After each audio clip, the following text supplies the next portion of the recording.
Hey, it's your girl, Allison Williams. Hey, this is Devon Howard. Hi, this is Beth. Hi, this is Cindy Mizell. Hi, this is Tony Walker. Hey, what's good, y'all? This is Darian Dean. Hey, everybody, this is the Queen of Philadelphia, Tanqueray Hayward. Hey, everybody, this is Yasdura. Hi, this is Mason. Hey, everybody, this is Russell Taylor. Hey, guys, what's up? This is Ness. Hey, this is Kenny Allen. What's up, everybody? This is Cecily. Hey, this is Corey J. Hey, this is your girl, Castella. Hey, everybody, this is Rebecca J. Hey, everyone, this is Hill Street Soul. What's up, good people? This is bassist Hubert Eves the Fourth. This is Melvin Lee Davis. Yo, wait a second, this is Noel Gordon. Hey, this is your girl, Lady Alma, and you're listening to my friend Troy Saunders on the Bass Entertainment Podcast. Hey, what's up, y'all? Welcome. This is the Bass Entertainment Podcast. In case you didn't know, I'm nervous today, y'all. I'm nervous today because I got one of the baddest brothers on the planet. You hear me? On the planet. I mean, this brother, not only does he write, sing, rap, produce, he's also a designer, a dancer. I mean, you name it. He's just a full-on threat to the entertainment world. And his name is Mr. B.Slade, y'all. Yeah.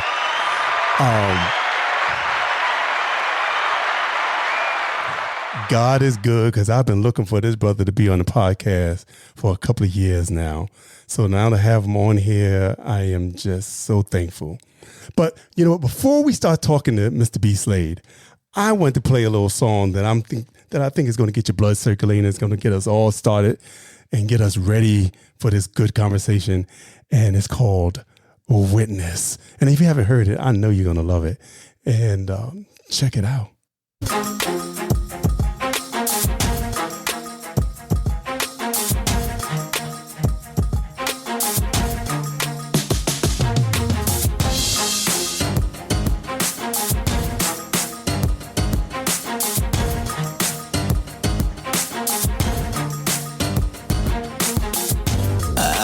Looking in the building, trying to find a witness. And if you really love the Lord, let me hear you say yes. Now wave your hands from side to side. Let me hear you say yes. No testing, ain't no testimony, but I know I'm gonna pass the test. When the devil, he said no, God says yes. Now wave your hands side to side. Let me hear you say yes. Get in the building, trying to find a witness. Yes, can I get a witness? Yes, can I get a witness? Hey, I've been looking in the building, trying to find a witness. Yes, can I get a witness? Lord, my Lord. I drink my water and I mind my business. What people think about me don't matter to me. And if you agree with what I'm saying, let me hear you say yes. Now wave your hand from side to side. Let me hear you say yes. Get in the building, trying to find a witness. Yes, can I get a witness? Yes, can I get a witness? Woo! What I'm talking about? Hey, what I say? Didn't I say this fire? Yo, that's like B.Slade is like Michael Jackson, Prince, and the Clark sisters all rolled up into one. So you know that's just bad. Hey, without further ado, we are going to bring on the man of the hour, the incomparable, and I do mean incomparable because nobody compares to this man right here, Mr. B.Slade. Hey man, how you doing? Yo, that got my energy flowing right there. I'm ready to go. Every time, man. I love that one. I remember when I was recording it, I made the beat first and then I went in and did the song. And I was just like, I need like an up-tempo banger that just gets people going in the gym while they're getting ready for work, while they're driving in traffic. You know, what could I make? And then I want to sing it in a real pop way, but I also want to bring my soul, my roots, Hensley and Nell, San Diego, tenor squad vibes to the table as well, but in a very pop way. So gospel pop, actually. Yeah. I would categorize, I don't like categories, but if I was to categorize it, I would say it's gospel pop. Yeah, I just say it's just bad. Yeah. I mean, from beginning to end, I was like, oh my God. I mean, the runs. I mean, like I said, ain't nobody like you. Man. You were just insane. I resemble that remark.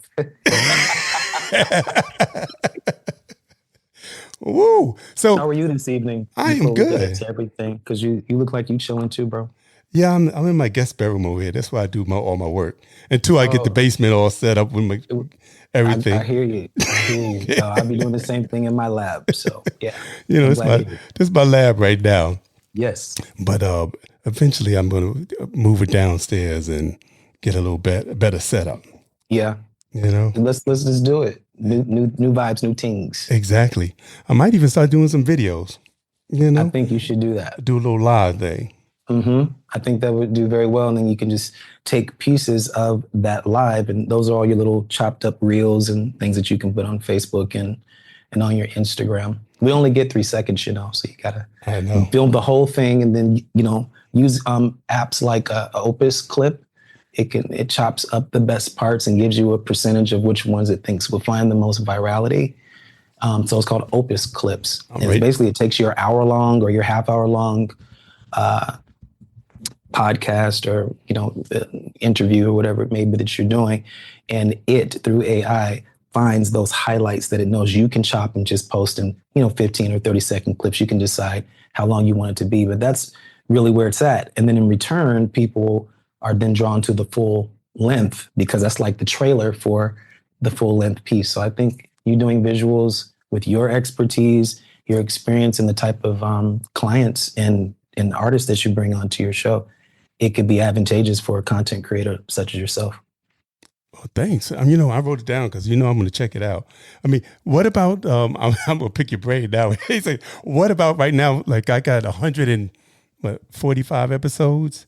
Okay. And right now I'm listening to all the episodes and picking out what's the best thing so I can create a soundbite for it. Yes, you can either use Descript or you can use Opus Clip. Either one of those will work for you. All right, because it'll find, and of course you get to pick out of even the ones it chops for you, which ones you feel fits more of the audience you're trying to target in your marketing campaign or your commercial campaign. But it does cut out at least 90% of the work that we don't have time to do, people like you and I. We need an extra assistant. If we could afford to do it, which we will someday, we need someone who could just, if I had one more me doing what I do, I'd be unstoppable. So AI, until that time comes, for me, has been facilitating it, and it's increased my workflow at least 200%. Well, that's something. Because see, the thing about it, being a perfectionist, you feel like nobody's going to do it the way, at least I feel like, nobody's going to do it the way I'm going to do it. Yeah, it's true. I can't tell you how many times I've done music videos and I try to convey to the editor what it is that, I have in my head, and they would get close, but it was always no cigar, like real close, but not, because how could they possibly know what it is that I'm trying to convey in my mind? And the swag and cadence of how I want that to come off. And what's good about this, it begins to learn you. It learns your swag, your company's culture, your company's colloquialisms, all the idioms and little sayings and things that you do. It learns to chill out and also ride the track, not be so quantized with everything. It learns your nuances. So when you start copying and pasting captions, instead of you having to type out the captions and hashtags, it does that for you, but it bases it off of what information you've given it, and even the way you speak to it. And if people would speak to AI in a more personal way, like how if you had an actual assistant, how you would speak with that politeness, if you apply that to your AI, your chat GPT or whatever it may be, it learns that that's the type of office space or virtual office space that you want to learn. Now, if you speak to it like, just go do this, bitch, and hurry up, then it's going to give you that kind of response back. So it does take on your company mottos and all of your mantras, all of your idioms and isms and schisms. So if you use it right, it could really advance everything and cut down the workload, because we want to stay creative. Yeah. And I know I do. And AI has helped me to be exact in my output. Now when I put in things, or I'm making music videos and I want it to look exactly like what I wanted to look like, it looks exactly like, for the first time in my life. Wow. Bro, I'm just going crazy. I wake up every day excited. Well, I'm not afraid of AI. I'm embracing it because it's finally allowing me to allow these images in my mind to manifest in real life in about a 100th of the amount of time it would take if I had to hire or subcontract or outsource these things. Wow. So I have another question, because, you know, I've been coming across this a lot lately also in reference to AI music. Yes. And there's a lot of hot music that's coming out. And I'm like, wait a second. This is AI generated. Now, right. I'm feeling a certain way about it because I'm feeling like it's taking the originality out of music a little bit. I feel like, where's the instrumentation? I know everything's done on the computer more or less nowadays. Where's the real vocalization?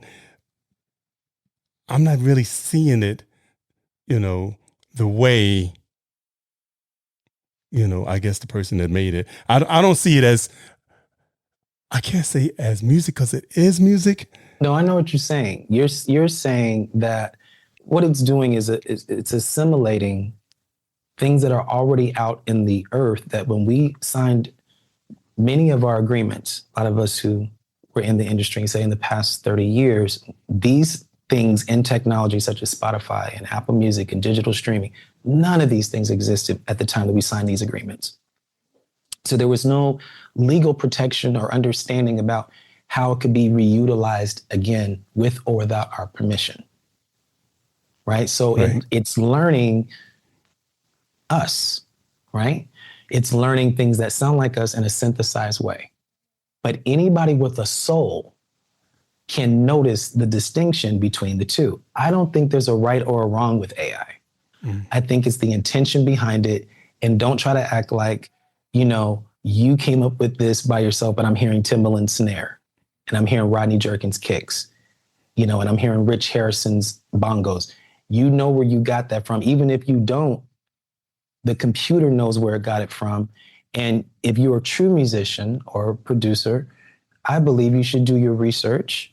If you're going to dig in the crates and sample or reimagine or take inspiration, all you have to do is simply acknowledge where that came from. Don't take the credit like you made it up. And that's what's happening. Right. A lot of these people are making tracks and saying, I made this. And then when you try to inform them that actually, no, you just took pieces of puzzles and Legos and you orchestrated them in an original way, but the blocks have been built for a long time.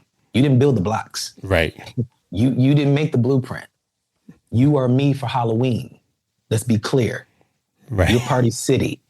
So you don't get to turn around and fuck up around and grade my shit. Exactly. You don't get to do that. And that's where it gets offensive. That's when it gets dismissive. So you broke it down for me. The audacity of you to not do the homework, to know where the origin of these things come from, so that you don't look crazy in interviews when you finally do get to Rolling Stone. So who are your inspirations? Sonos, Runway, and so these AI generated models are your inspiration. But I'm talking about who actually moved your soul, who got you interested in making these beats.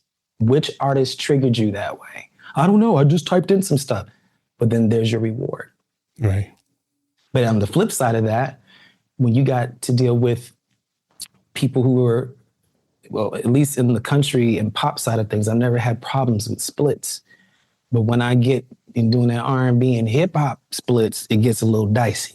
You know what I'm saying? So it cuts out having to split things with a bunch of people because it's just you. You don't have to deal with 5 different egos, 5 different representatives, 5 different labels. It gets done relatively quickly with very little human interference or obstacle placing. That's the part I like. But it cuts out people who I did used to use in certain ways, so I can't fund them. Right. You know, there was a time I'll say, okay, I need this person to do my graphics. I need this person to do my styling. I need this person. And now I still utilize them when I need them. But when I just need shit turned around real fast, I don't have time. I don't have the budget. Everything's way more expensive. And the AI usage itself is expensive. Just like when VCRs first came out, they were like $10,000. Yeah. And then by the time they were going off the market, you can get one for $29 or $39. You're like a toaster. Right. You know, so I believe that once AI becomes more adapted to us and we to it, and how it can be utilized to unify and not destroy, I think it's a good thing. But without acknowledgement of the true origins of where you got something from and taking credit for that as if you originated it, and then try to correct those who do have the knowledge, the history, and documentation of its origin, that to me is the height of arrogance. And that part I'll never be able to receive or stomach. It kind of makes it where I don't want to hear what the person made because of their arrogance in that department. It's horrible what I'm seeing. Yeah. It's horrible what I'm seeing. Someone sent me a clip the other day. They're like, this sounds like you. Did you use your voice as a model for AI? I was like, no, I haven't. I said, but any album that I have out, once you put it out there, once it's in the digital world in any form, you can't get it back. So it's learning based off of different songs, different searches, different mediums that people want, and it hones in on my particular sound and synthesizes it. But I told him, I said, hey, I'm not worried about that. They'll never have my soul because they haven't went through the things I've went through. Right. There's a reason why on Witness you felt what you felt. It wasn't just synthesized origami. Right. It was, nah, this brother's testifying in musical form. You can't duplicate that. No, you cannot. There's some things God gives you that Google can't find, that ChatGPT can't reveal. These are things of the spirit and going through things, coming out victorious with some substance. People have the sound. We're more polished. We're more effective in many ways, more precise, but yet I don't feel nothing. Yeah.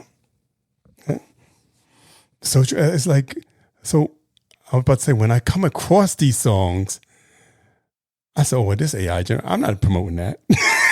You know, I don't put it out there.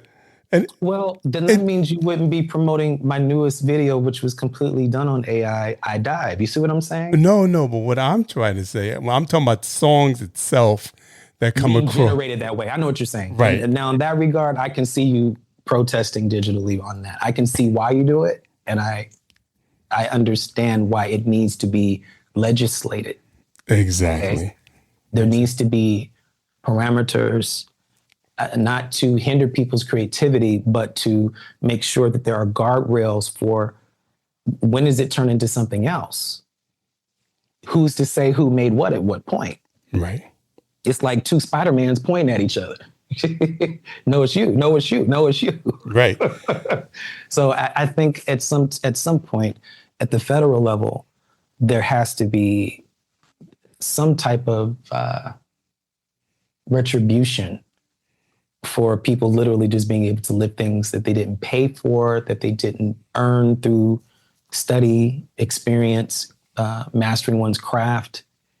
Those hours can never be returned to us. And you love it so much because we're putting the work in for you to enjoy the fruit of that labor. Hey, this is Terry Dexter, and you're listening to the Bass Entertainment Podcast, hosted by Troy Saunders, listening experience for the indie artist aficionado. You know, we're going to go back a little bit. We're going to play a little something off of Ferrari, and this is called Push Up On Me. Check it out, y'all. Won't be no wallflowers, won't be no wallflowers tonight. Push it real good. Won't be no wallflowers, won't be no wallflowers in the house tonight. Push it real good. Man, play a little something for the people. Black or white, don't matter, we're all equal. I don't wanna talk about it, I just wanna be about it. I want you to push up on me.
going to go back to when you were a child. Now, when you were a child, did you play instruments first? Did you knew you could always sing? Or was it? It's probably one of those cases where we always say that everybody in our family was singing. And you, I think I did come out the womb like, wah, you know. And you're the youngest of 6, I hear. Yes, 6 boys, no girls. And how many girls? None. None, right? 6 boys. No girls, yeah. Right. And so the singing part didn't get revealed in public until I was 7.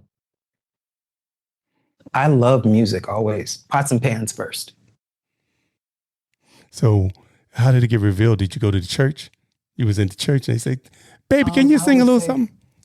I think when I was 7, yeah, that's what the case was. A little solo.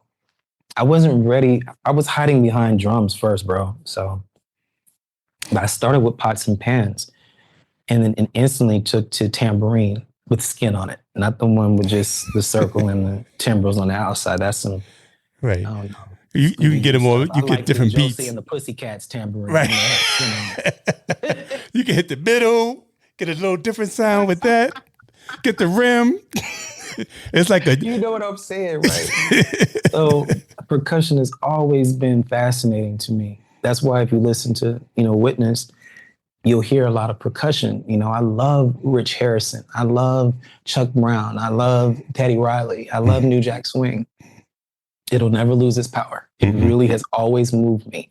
So, but that stems back to pots and pans, that the sounds they specifically make separately, as with, say, a metal spoon versus a wooden spoon, they have different audio attributes. So I was learning and deciphering those things from an engineer standpoint as a very young child. So me going into the cupboards was not just to start a mess. It was to find out the ratio and pitches of different things based off of which instruments or paintbrushes I use for my percussion discovery at a very, very, very young age, 2 or 3. Now, my parents went on the Newlywed Game and they won. And the prize that they won was the piano that I ended up teaching myself how to play on. Wow. Of all the prizes they could have won, why a piano? Why was it right there for me? They could have won a car. They could have won a trip. But they won a piano. And this piano is what shaped the man you hear today.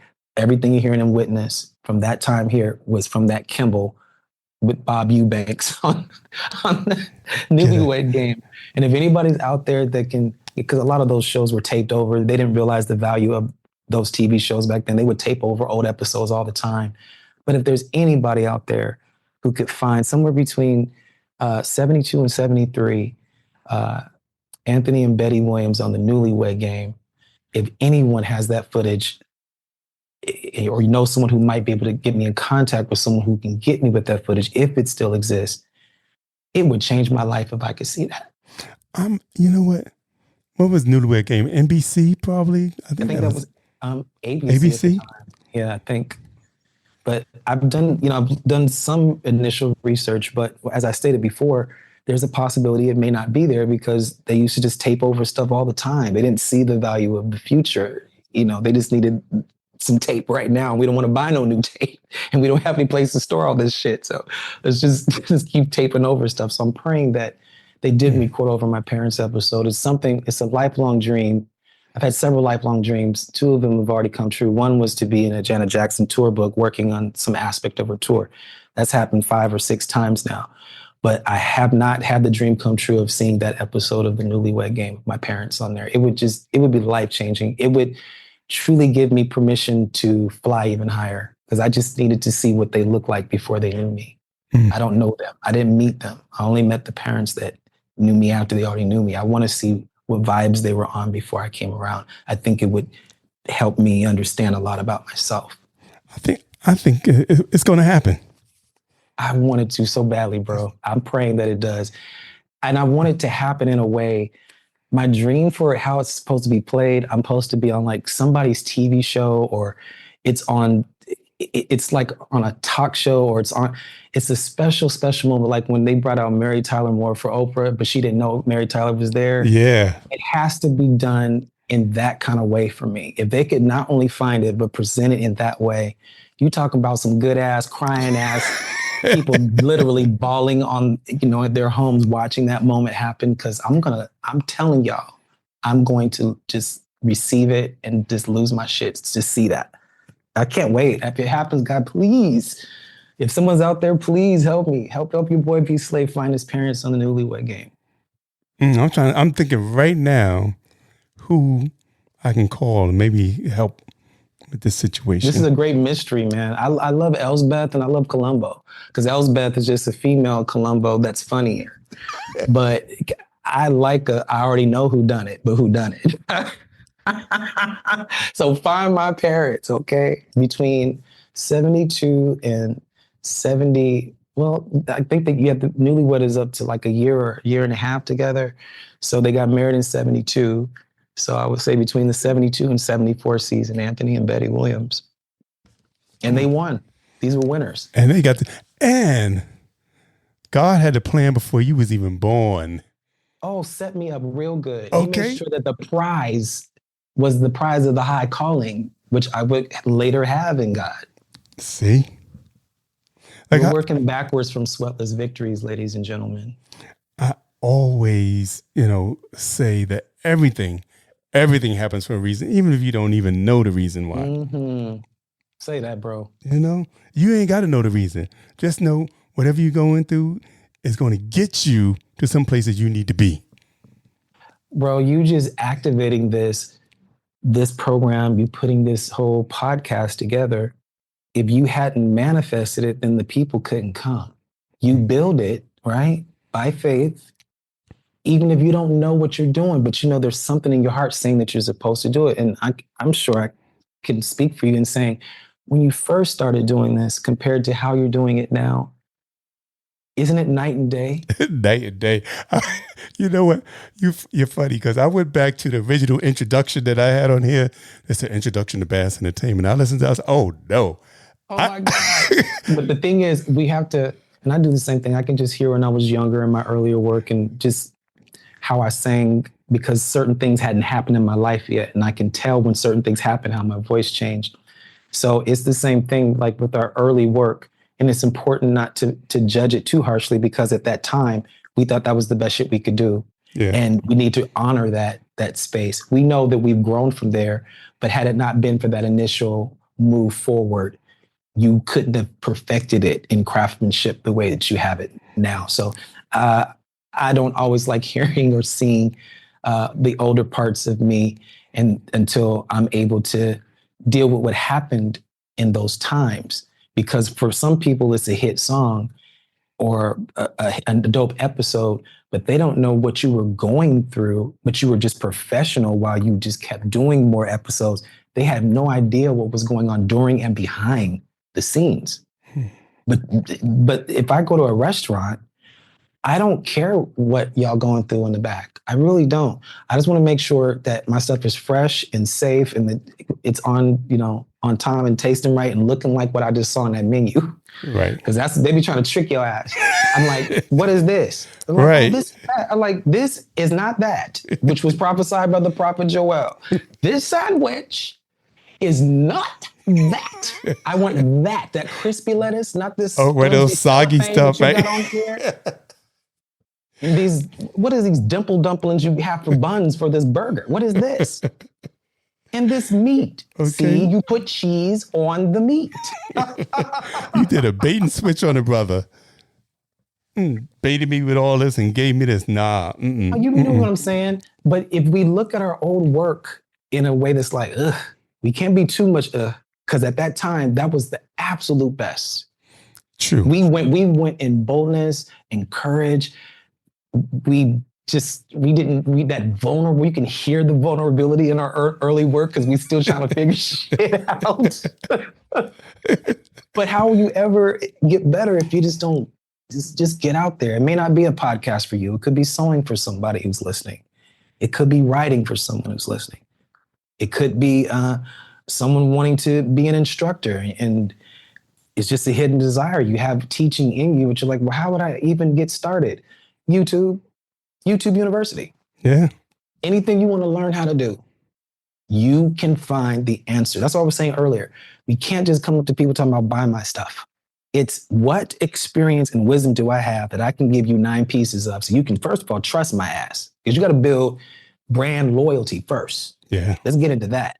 You want someone to buy your stuff, and be like, nigga, I don't know you. If somebody came up to me trying to offer me something, I didn't know them, and you just gonna just walk up on me. First of all, what you doing? Is it hot? Are you hustling? Like, what's good? You know what I'm saying? You might get your ass whooped because what you doing walking up on me like that, okay? Exactly.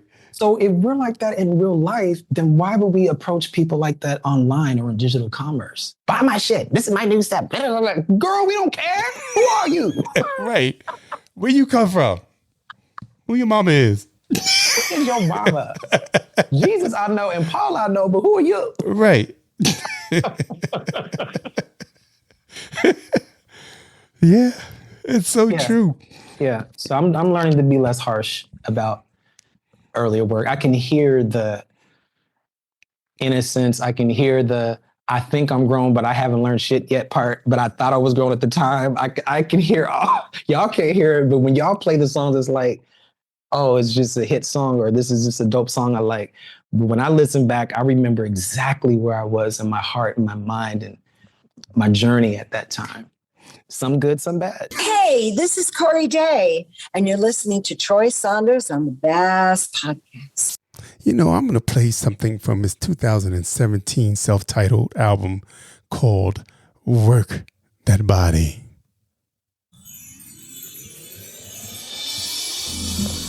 I don't know what to say,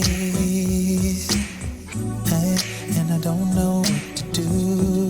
There's something about you. There's something about you.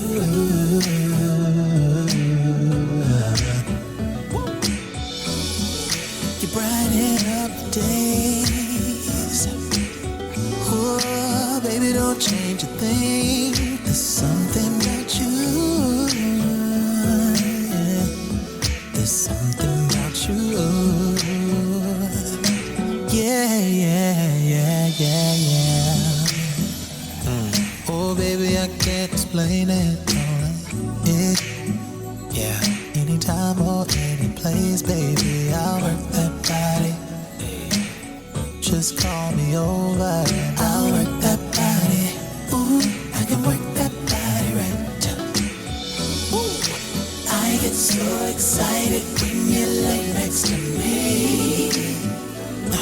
Your pheromones send me into ecstasy.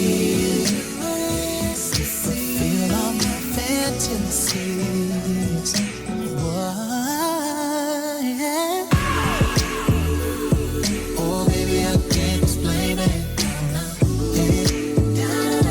Anytime or any place, baby, I'll work that body.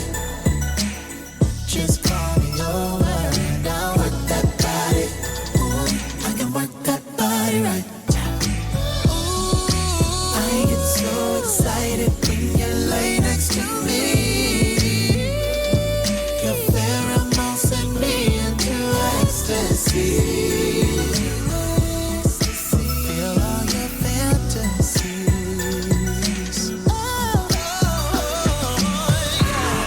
Oh, baby, I can't explain it. Hey. Anytime or any place, baby, I'll work that body. Every episode, whoever's on here, I was like, well, do you have any hard copies? Because I feel like there's a lot of people now going back to vinyl, going back to CDs. I mean, my daughter's 16 and she's starting to buy vinyl. Yes, but then she's in good luck. I have 2 vinyl pieces that are out right now. One is called Man-Icon, another way of saying mannequin. Mm-hmm. And it's really about AI. It's a journey about AI. I play this character named Ouya, who comes from a future company that lets people use this AI assistant robotic life form, and it's for 30 days. And based off of what he observes in that family, it determines whether he can stay with that family. They can actually own him. They can only lease him for 30 days. And if their behaviors, their content, how they treat each other, how they treat other neighbors coincides with that, and this computer, me, records all this. And then based off of my assessment at the end of those 30 days, I determine if this family can handle AI. And I'm trying to say that through my art, that there has to be some type of something that says you can handle this automobile, right? We get a driver's license. You don't just, there's people who know how to drive that don't have licenses. And there's some people who have licenses who don't know how to drive. You ain't lying on that one. Okay. So in that same regard, if people with licenses have a struggles driving correctly, how much more do those parameters need to be in place as a standard? Right? Yeah. So me in this form of Ouya, this AI robot, I calculate, I analyze, I record, I listen to how they interact with each other. If they argue with each other, I'm seeing if these humans can handle seeing themselves. Because what happens is if they get too many demerits from what I'm witnessing, they're messing up my chances for staying on this side of the factory. I don't want to go back to the factory. I want to be with the human family so I can eventually get my autonomy in 5 years. If you pass the 30 day mark, you just serve that family for 5 years. And after you serve that family for 5 years, then you can go lead your own life autonomously as an AI. So it's called Man Icon. It has a 10-page booklet. It has the storyline in it. It has the lyrics, the credits, the photos. And all of this was done through AI. The whole packaging, everything was done through all of these visions I had in my head all these years. I came up with the concept back in 2014. It took 10 years for technology to catch up with the things that I had in my head so I could have the tools to actualize them. And through elasticStage.com, I'm able to print these vinyls on demand. I don't have to have 1,000 copies stored inside of a garage somewhere. Literally, as the order comes in, it's in the UK, they assemble it, they put it together, they package it, they ship it out. All I upload is my files. And when I tell you it's a game changer for me, from a business standpoint, I always wanted vinyl, but I just didn't have the storage. I just didn't have the capacity. I just didn't have the budget. And so now as people buy it, it's assembled versus it having, you need 500 copies. And if I do need bulk copies, elasticStage.com provides those bulk copies at wholesale for you as well. So if you are an independent artist and you're like, I've always wanted vinyl, use elasticStage.com. Excellent. They're based in the UK. Everything comes in looking good, sounding good. You just got to upload your master files the same way that you would upload, your album to a CD Baby or DistroKid or, whoever you are. I don't know. Who else is the other one? The other uploading DSP platforms, but whoever you use is the same type of uploading process. And once I found out I didn't have to press all this stuff up and figure out how I was going to ship it and then take it to the shows or I have to ship it. It's not that I don't mind doing that, but it certainly helps me as a businessman for someone else to cover that aspect for me. Oh, and definitely. I'm just so proud. I'm so proud to have discovered it. So I just want to share it. And there's no minimum of what you need. No, so somebody would say, you must do at least this amount of albums. Absolutely not. And it's no way, it's the only place to get it is there. They can't go to Spotify, anything like that to buy. No. I plan on, after these vinyls recoup what I've put into them, I might put them on DSPs. But I'm trying to encourage people, such as you said, that younger demographic who understands the power in physical product, because that tangible ownership of your own copy leaves a deeper impression upon the heart, especially at that age. Between 14 and 20, the music we listen to truly shapes who and what we like as a connoisseur, basically for the rest of our lives, you know? So I wanted to get people back into that. The other album that's on elasticstage.com is called DeLorean. Mm-hmm. And that is based off of the movie Back to the Future, where I basically take a DeLorean and make it a musical time machine, where I take you to anywhere you want to go, 2182, 1986, wherever you want to go. This album takes you there. 10-page booklet, explains the whole concept, pictures. I'm taking people on the journey I used to experience, you used to experience.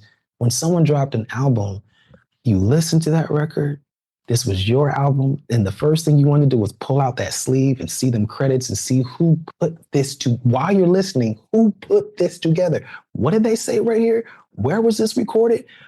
This guest person, I didn't know they were singing backgrounds on this song. Like, I miss getting those little surprises. Like, wait a minute.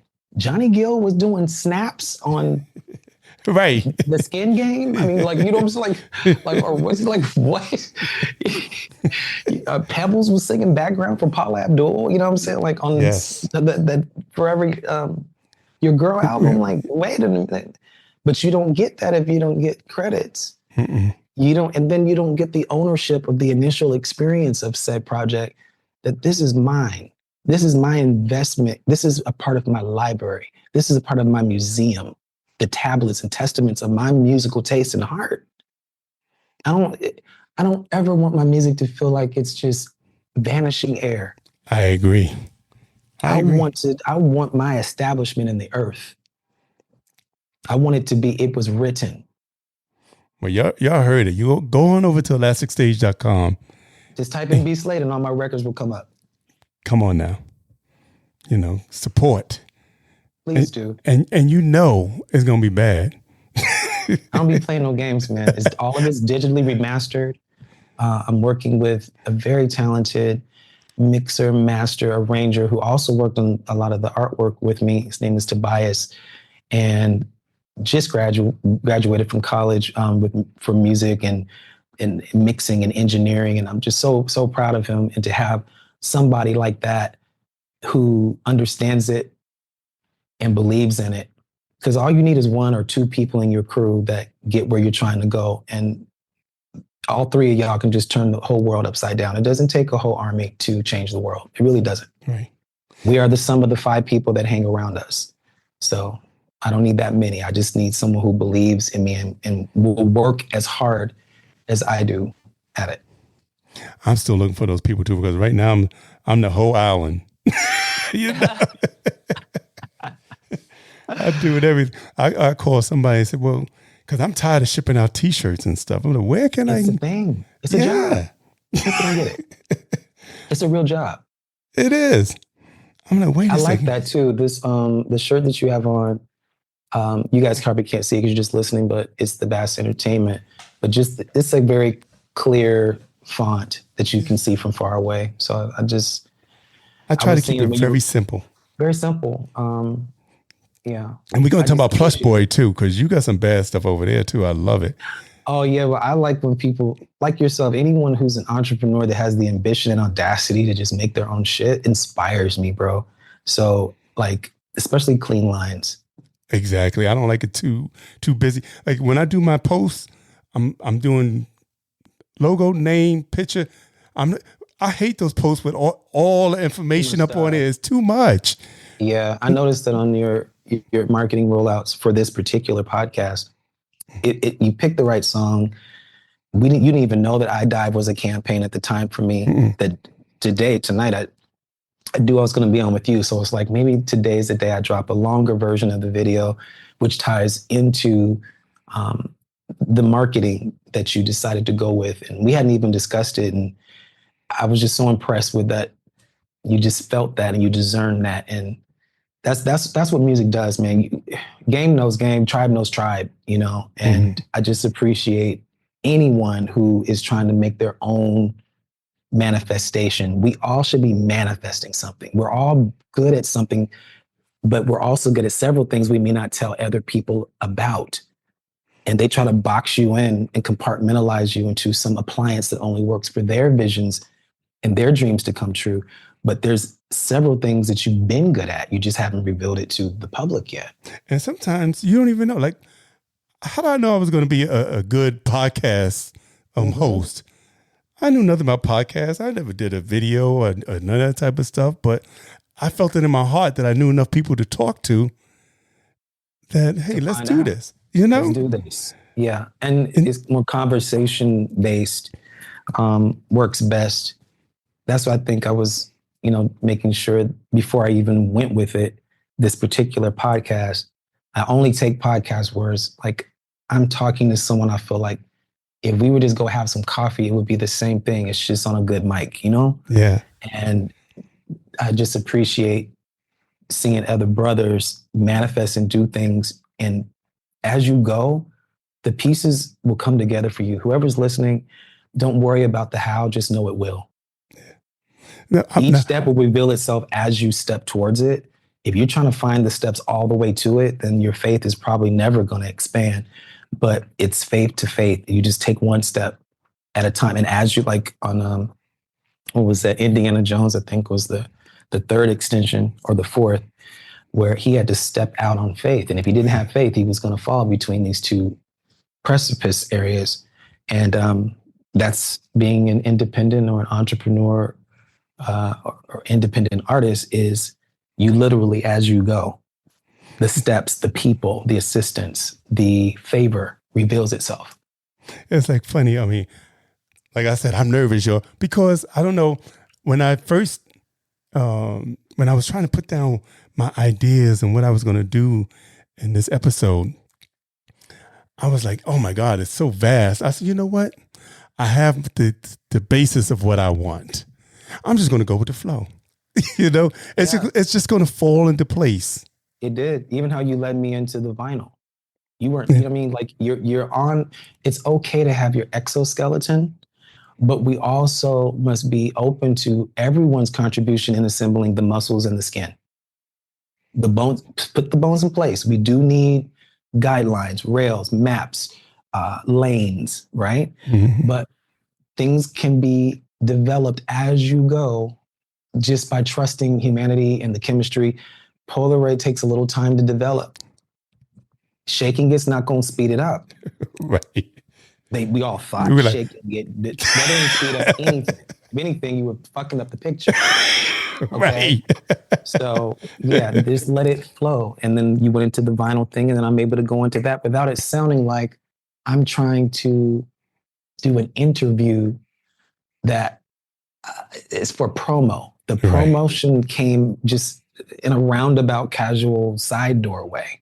And that's truly internet marketing today. No one wants to buy anything from anyone that's just go buy my shit. No one's doing that. Right. You have to offer at least 9 pieces of value and then be direct about what you want. Hi, this is Ashley Scott, and you're listening to the Bass Entertainment Podcast with my good friend, Troy Saunders. Yeah, remember in the beginning I said that I was a little nervous. Well, you know what? I'm going to play the Be Single Nervous. It's my jam. Check it out, y'all.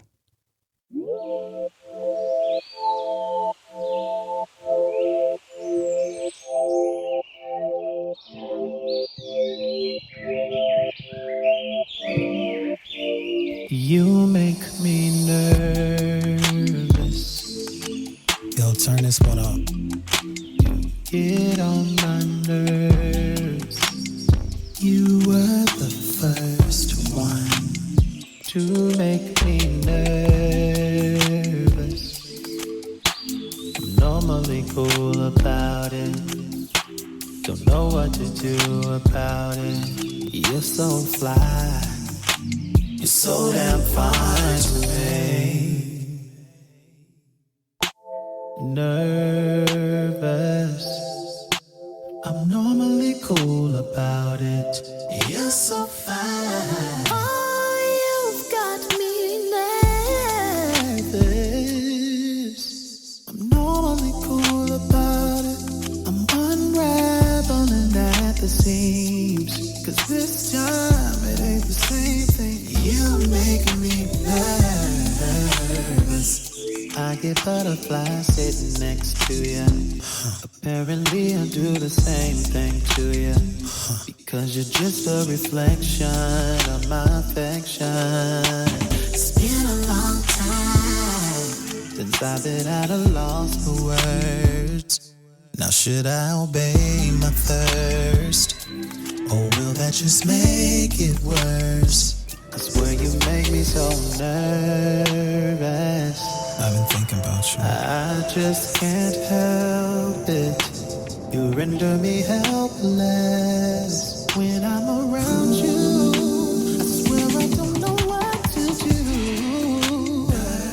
I'm so nervous. Have you always been so eloquent? I've always been fascinated with accent, linguistics, and just details.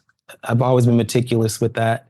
And Mr. DeLeo, my English teacher, if I wasn't a musician or a producer, actor, I would probably be an English major.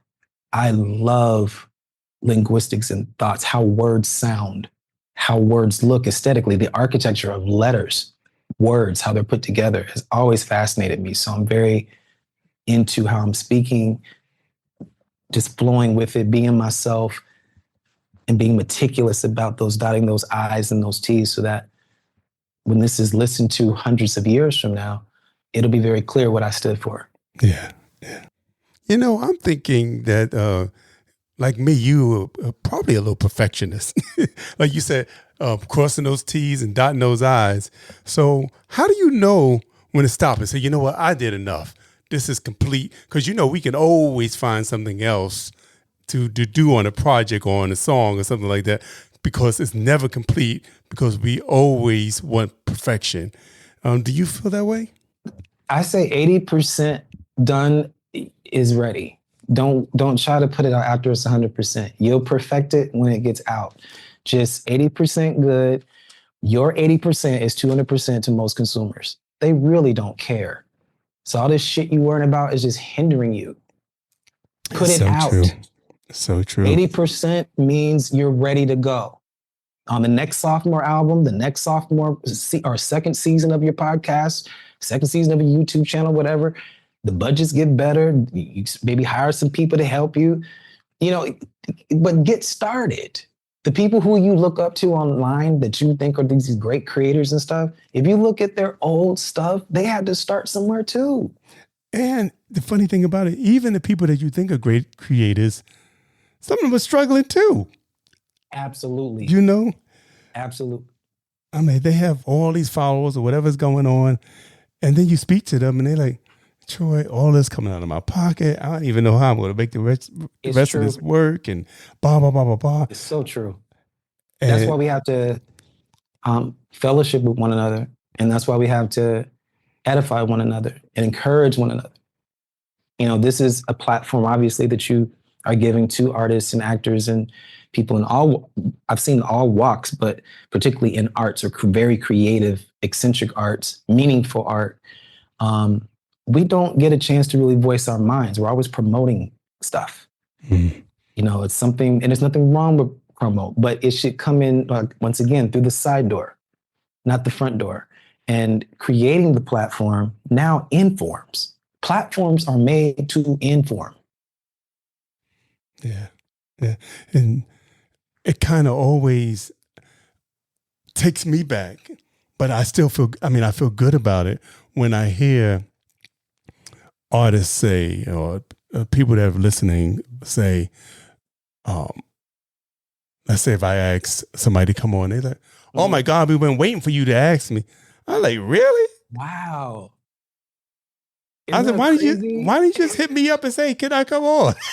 Well, a lot of it is you don't realize how big you are to others because you don't go about it that way. You're just doing your best every time.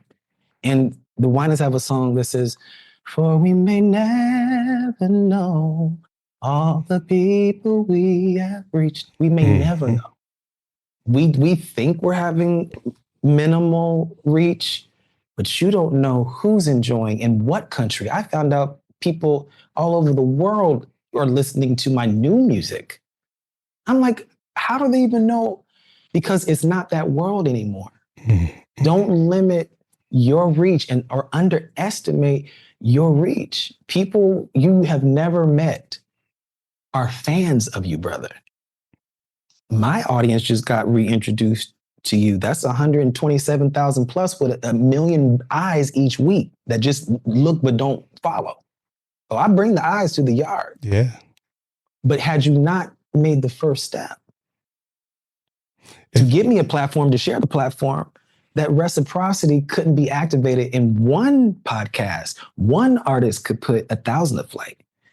But then when we combine these forces together like Voltron, bro, right? Now the outreach is like, oh, it's extended past my agenda, my project, my shit. What about our world? Yeah. What about our collective community who are doing things we've never done before because we've been forced into Reddit? We should have known this was coming at COVID. It started right then. That was college. That was training ground. That was the time to dig in. Yes. And it's not too late, listeners. No. YouTube is there for free. My clothing line, my AI, learning how to use AI, learning how to do graphics, learning how to sew, learning how to put my own stuff together. Anything I did not know how to do, I have to watch it. I have to see it. I have to see them do it. You can't just tell me shit like that. The way I learn, I need to see you doing it a few times. And then once I see it, like I don't even in choreography, like when I've had choreographers try to teach me, it's not a 5 and a 6, 7 and 8 amp. I just want the rhythm. Okay? All right, that's what it is. Okay, let's just keep rehearsing that rhythmic pattern. I don't want to know the counts. Right. I don't want to know. It's a feeling. You got to feel it. Yeah. It's a feeling. And if I'm not, I didn't want to be on anybody's platform that wasn't here to inform.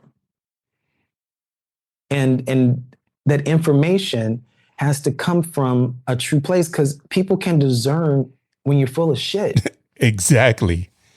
It's so true. Especially now. Yeah. So that's why I believe people love folks like a Cardi B. No, she may not be eloquent like whoever, blah, blah, blah, blah, blah. But she owns it. She's authentic. She tells the truth. We connect. She's the one. She's saying everything we wish we had the balls to say. Right. It's inspiring. It's not just, yeah, she's funny and all that shit too. She's a businesswoman. I get it. I love a new record.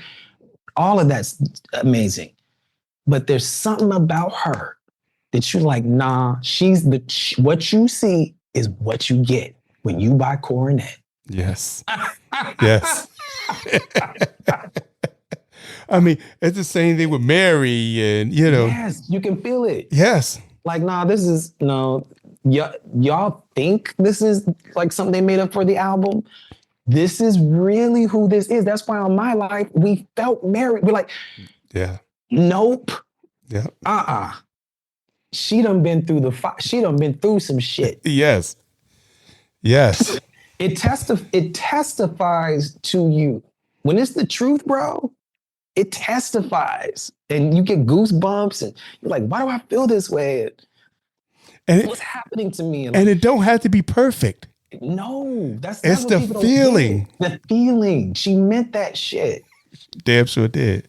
You know what song of yours that I feel like you are telling your life on? It's got a lot of strong language on it, but I feel it.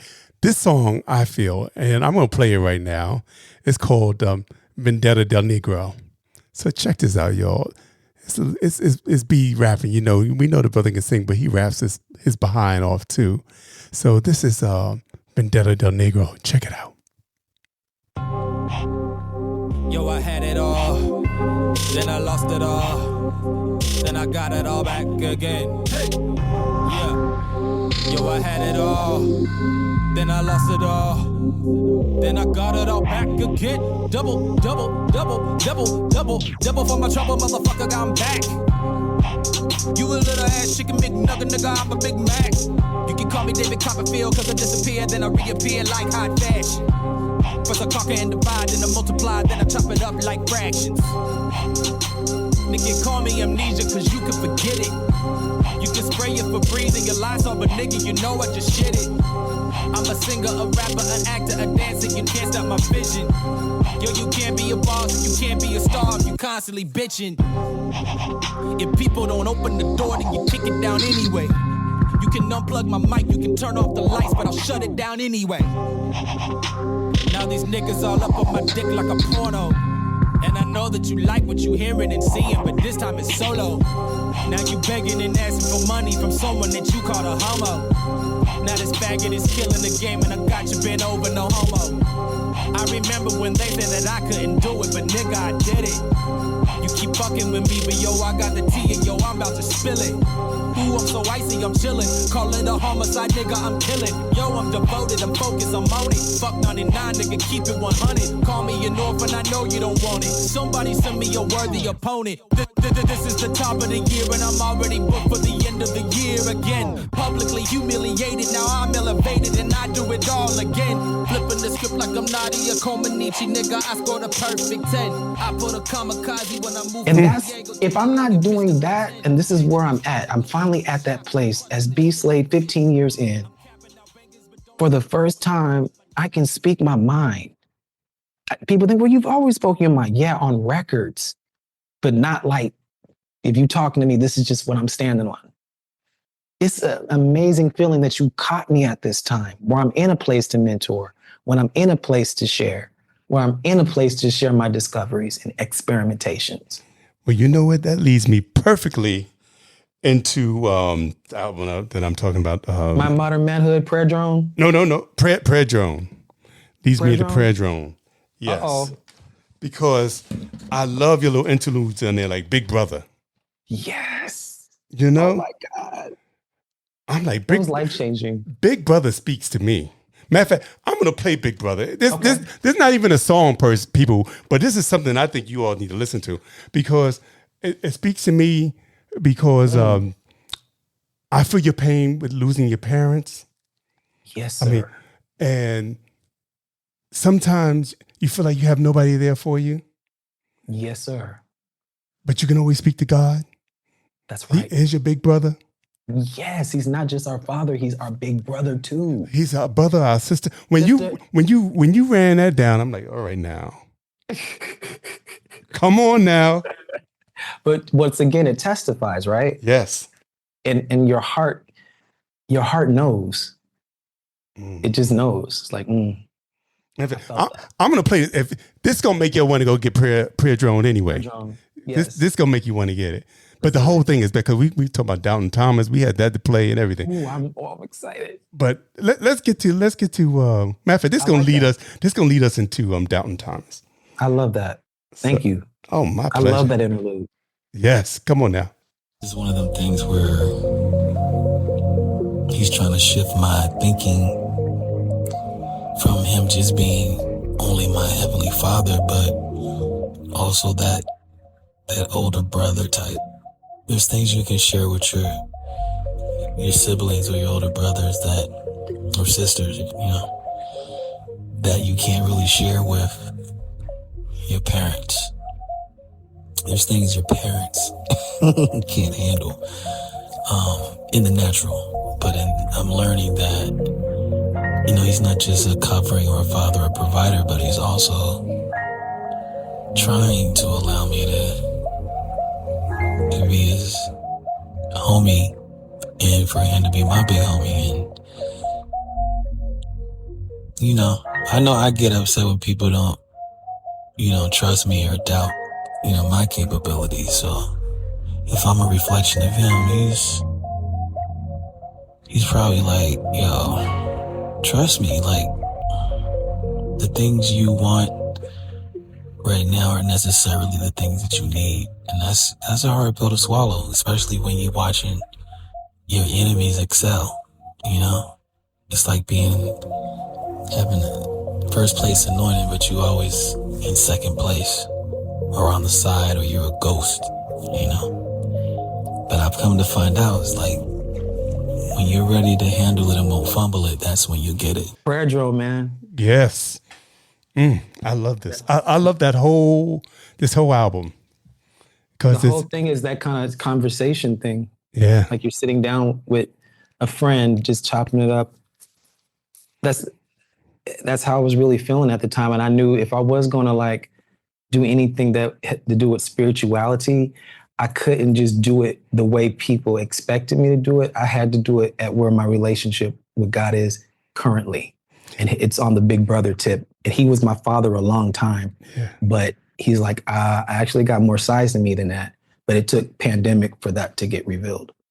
And I'm glad that you are doing it this way, because it shows people that you can have a relationship with God without being tied to a church or think you have to go there to get a correct.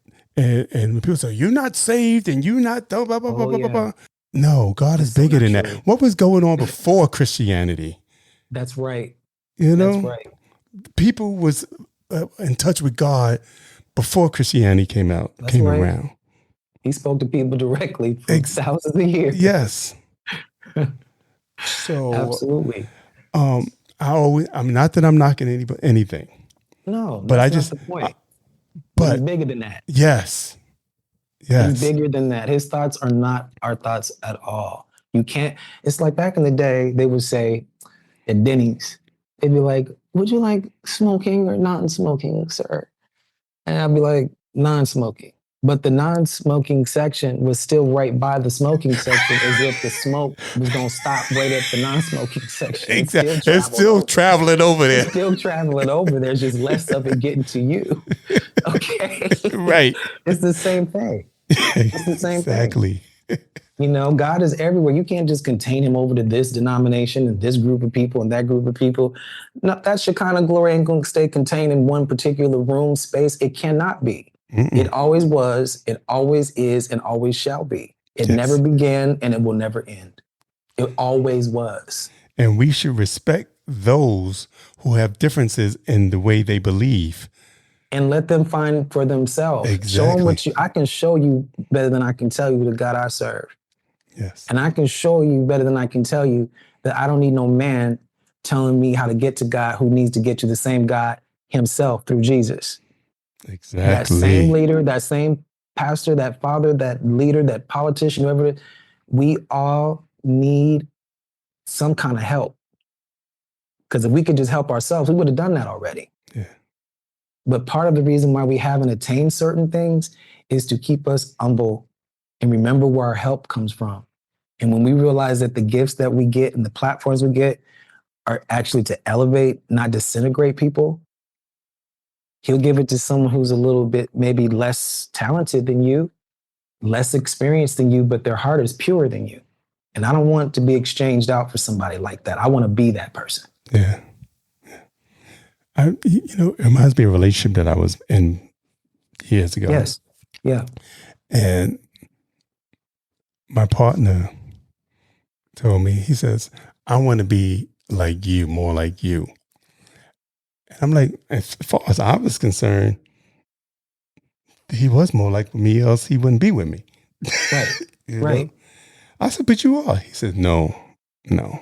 I'm not like you. And it wasn't until he passed that I realized what he was talking about. He had so much crap going on. Yeah. Y'all was nothing alike. Exactly. My condolences to you about that. By the way, thank you. Sharing that. I've lost a partner before too. And I understand that thing is layered and you got to keep it in a drawer sometimes. Yeah. Yes. You know? Yeah. Yeah. So just thank you for being brave enough to share that. We don't hear enough about that aspect of it, about love and how that thing is just love. And sometimes we don't realize certain things until after they're gone. Yeah. And about them and about ourselves, and how quickly we were released to fly and soar once they did transition. We didn't realize how connected, how intertwined we were, and had lost our own self.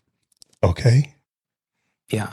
Trying to bring the best out of somebody else, which, you can't want something more for someone than they want it for themselves. And that's where I feel my career suffered. I was so busy helping others and being the ghost in other people's machines and trying to encourage people that they were the superstars I saw them as, but they didn't either have the fortitude or the discipline or the grind to keep going on their own outside of me. And when you spark the flames, I'll fan them.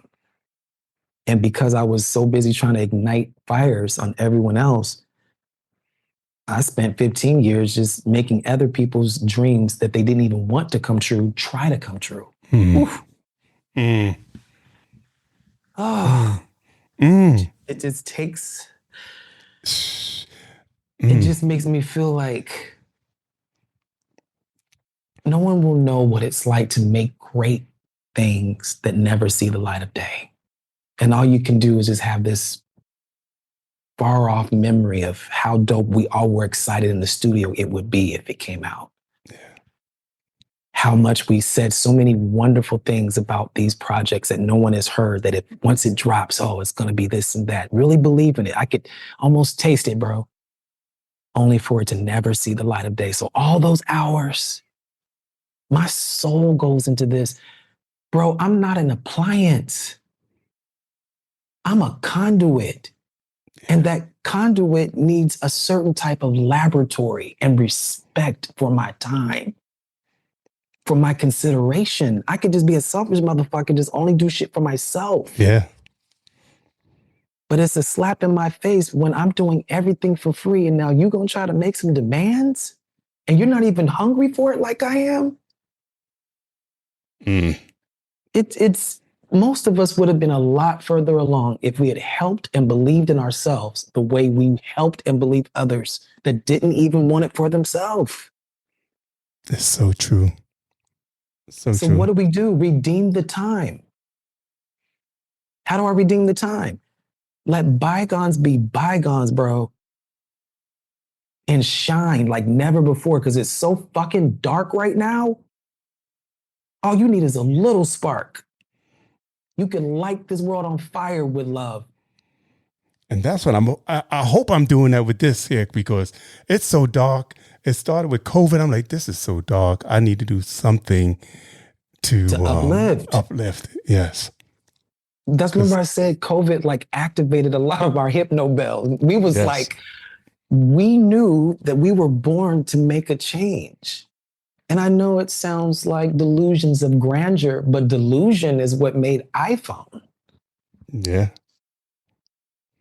Somebody was crazy enough to believe I can put 100,000 laptops in my phone with no buttons. I'm still fucked up over email, bro. How do we do that? Right. And look how far it's come. You know, from AOL and all that. Get out of my head, boy. I was just about to say rest in peace to AOL. They just turned off their dial-up after 37 years or 30-something years is no more dial-up. And I missed that sound. It was an awful sound, like a digital dolphin. Sound like something out of Poltergeist. It was, right. It reminds you when TV used to go off the air. That's right. They'd be like, listen, nigga, it's time to go to sleep. See, we stay up all night with TV now. Even back then, TV knew the reason why you need to turn this off because you need some sleep. Exactly. So the TV said, purr, purr, purr. Take your ass to bed. Take your ass to bed. That flag would pop up. Okay. And you try to turn, well, maybe another channel is on. No, we right. Everything got snow on it. I missed that even back then. We knew they're all right. It can't just be 24/7 I'm contacted today. Right. It can't just be I'm always on the fucking phone. It can't just be that I'm always just looking and liking and dipping and dodging over nonsense and spending and doing. What am I doing? And pandemic slowed all of us down to be like, what are we doing? Where is this all going? Right. Where's the inspiration? Like when I used to watch when Janelle Monáe first came out without Cindy Mayweather, Mm-hmm. Metropolis, like I've always felt like I was a comic book, like superhero, Japanese rock star. Like I've always had that superhero thing on me. Me but too. She was one of them people, you knew you was a superhero right all your life. Like, I got superpowers. Right. I can reach people. I can change things. I can do things. I can literally make lights turn green. Like, let's get it. Wait, you had the same power I have. I'd be like, now look, I got to get to where I'm going. Blink, green, let's go. You know what I'm saying? But we all have that. And Janelle Monáe had the audacity to manifest it and be like, it's okay to be a Black Afrofuturist. Yes. It's okay to be whatever you want to be and have stories and backstories. And I mean, what? Only white folks can make stuff like, Star Wars or Indiana Jones or whatever it may be. And tell the truth, they probably got it for somebody Black anyway. Well, we know relations for somebody Black, we know that. But I'm saying, the same God that gave them ingenuity is the same God that gave you ingenuity. There's no difference. These are some of my heroes that I mentioned. The whole Jaws made me want to be a director. Quentin Tarantino is one of my favorite directors. George Lucas, when I first wrote Star Tours, when it first came out at Disneyland, it blew my mind. You know what I'm saying? So when you grow up with that type of imagineering, that type of audacity, and you see another artist that also has that audacity, it reminds you it's okay to do it your way. It's okay to go about it in your unique, special way. There's someone else out here representing your thoughts and your needs. And it's possible. She was indie. She grinded by herself. Yes, she did. She made it happen by herself, got her following, made her own label, then moved into acting, which she always was. And then but this woman is independent. It's not like she got like 20 top 5 hits or something like that. She has bangers, and she's been platinum in my head from the beginning. But she's not like a lot of the other people you see and hear on the radio all the time. Yeah. However, she's in a class that a lot of them she's in a planet that they'll never even be able to fly to. From the beginning, her lines was clean. Yes. From the beginning, she knew who she wanted to be and what she was. She stuck to it. And then as time went on, many years, I'm talking about decades, then some clothes started coming off. Not the next album. Exactly. You just got here. So true. Give yourself 4 or 5 records, and then maybe we want to hear about you getting sensual and touching your cupcakes and shit.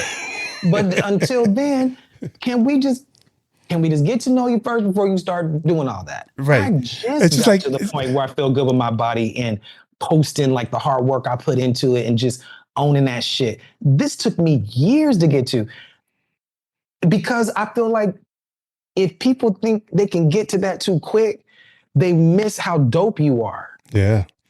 Yeah. Then they start saying, okay, well, the next one, you got to do it again. Exactly. But then when you do it again, they'll say you did that last time.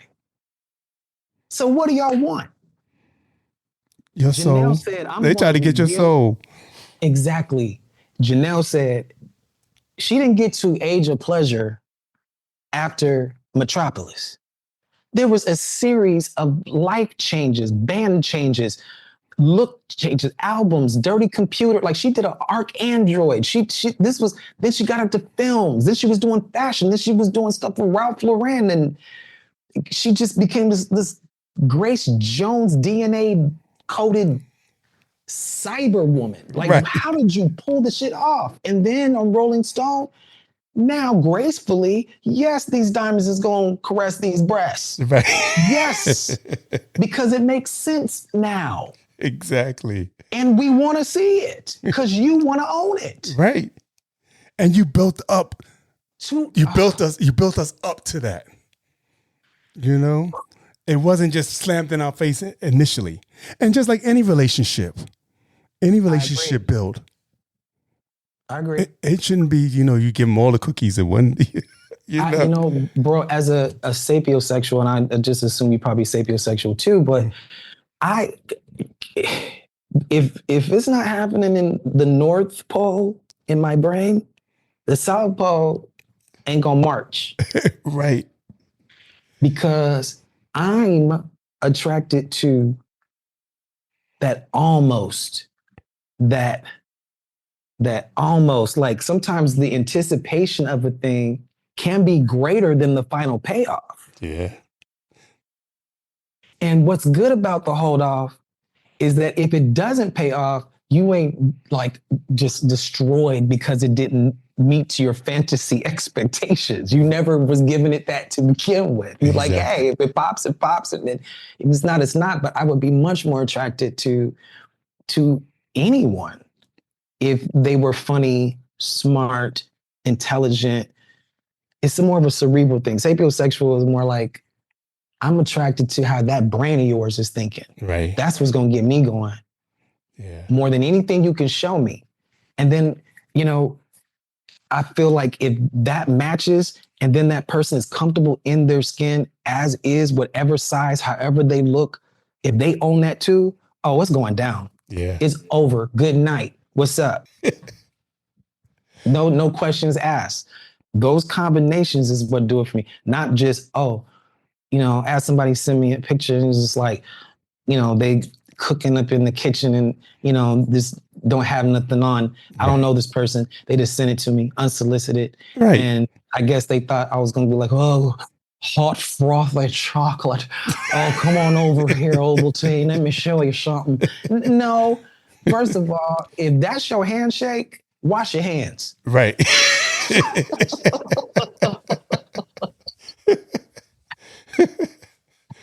Oh man, it's true though. Let me get to.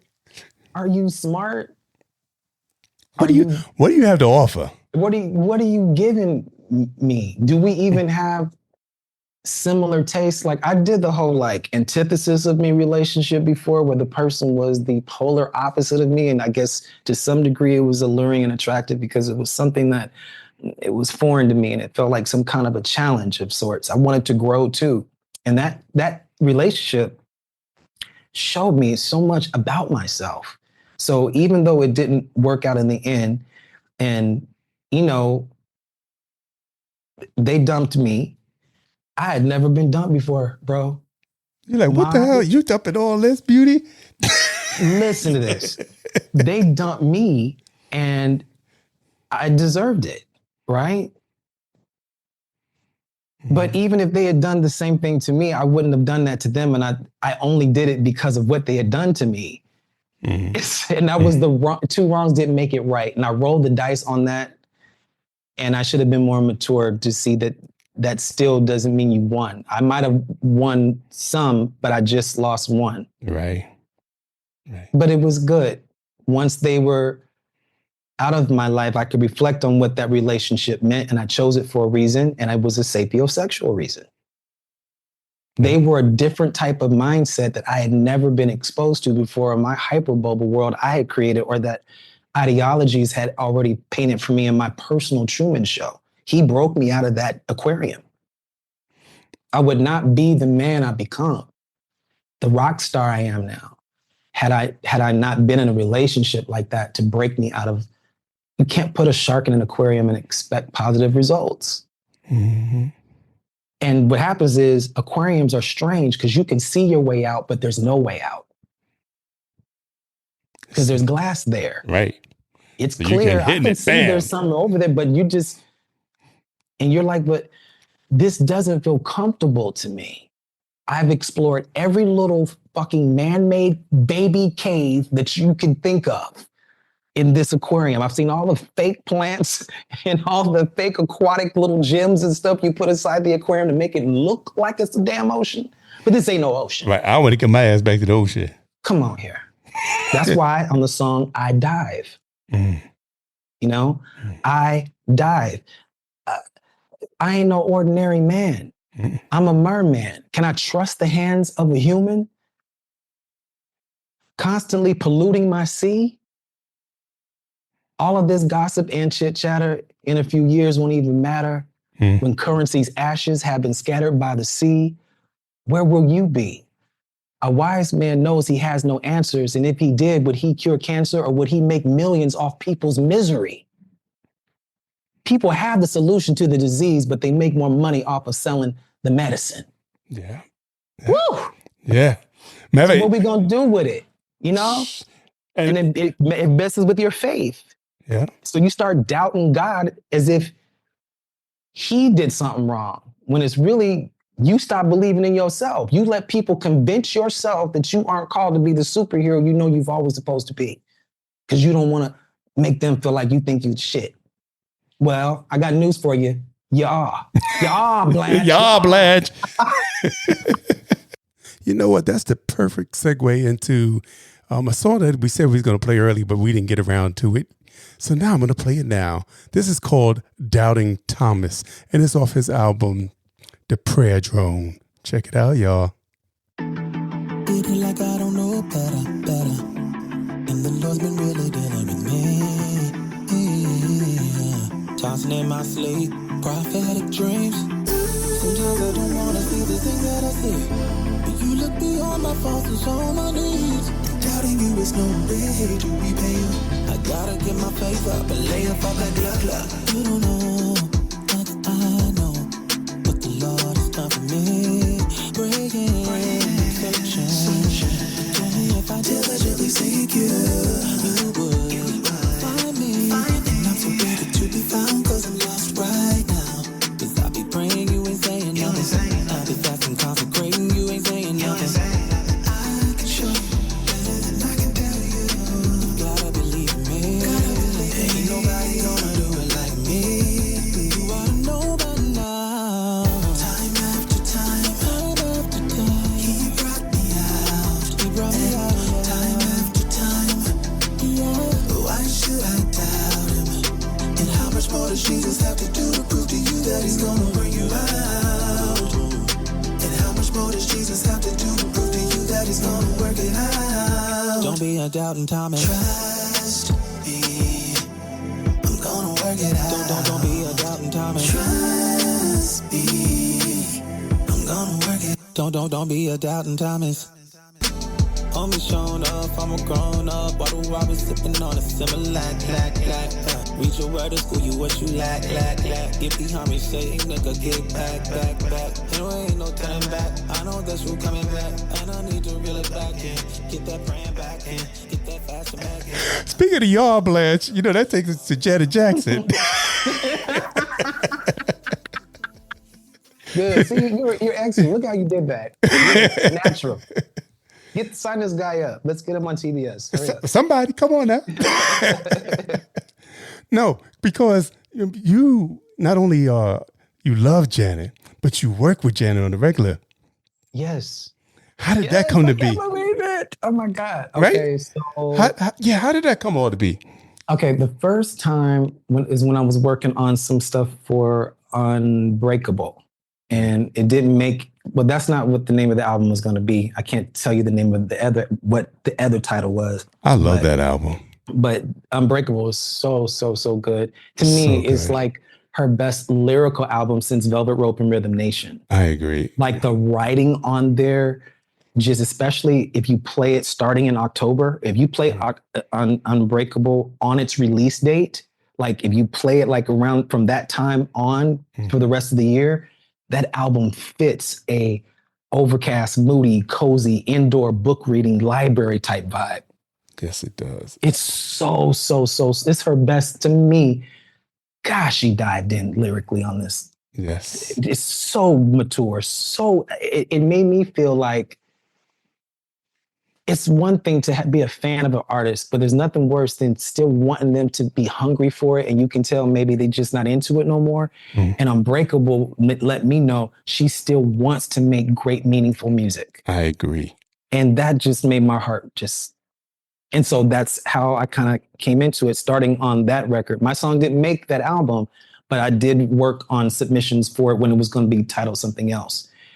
So then fast forward to she ends up getting pregnant. And then Unbreakable tour, which I saw her for the first time outdoors. So that was my first outdoor Janet concert in Santa Barbara. Shout out to Mike Musically. He took me to see her. We both love Jan, but I'd never seen her outdoors. So under the stars, just seeing her do her thing was pretty magical. But I wasn't involved with that tour. However, after she got pregnant, she came back with State of the World. When she came back with State of the World, she started breaking out, asking for some B-sides. And see, a lot of folks, they know some of Janet's hits, but unless you a diehard, like unless you want some Dunk, unless you want some Mama Yoke, you don't know about 70 Love Groove. And you yes, don't know I do. about, you know what I'm saying? And on, you know, okay, Summertime. Black you know Lights. or Skin Game, or You Need Me. Yes. Or, you know what I'm saying? Like, you don't know that. So she she wanted to break some of those back out because State of the World kind of had like a Rhythm Nation vibe. So I got a call that Daniel Jones, rest in peace. Daniel. He hit me up and he was just like, B, I know you know all things Janet. I need you to come in on this. Come by the studio. I want you to hear what we're working on for the State of the World tour. And nigga, I was like, here we go. This is it. Let me tell you how God works, bro. Whew. I lived only a few minutes away from where she was rehearsing and didn't even know it. Wow.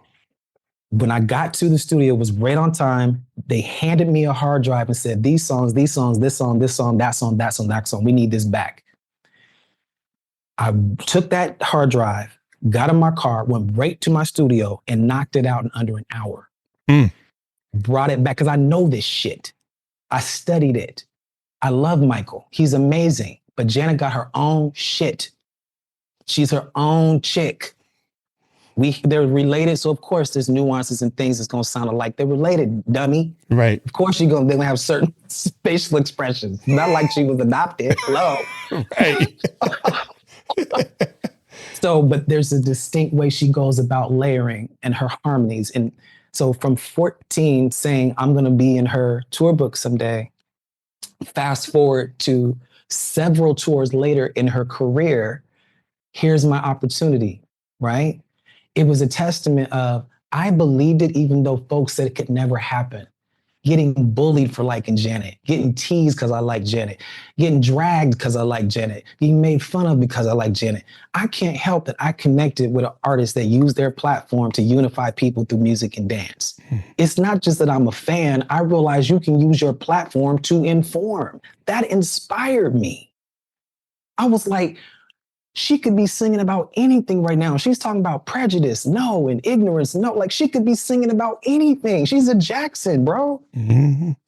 So I said, I want to work with an artist who's doing work like that. And I kept at it, kept studying, kept watching. Yes, I'm a fan, but I'm a student.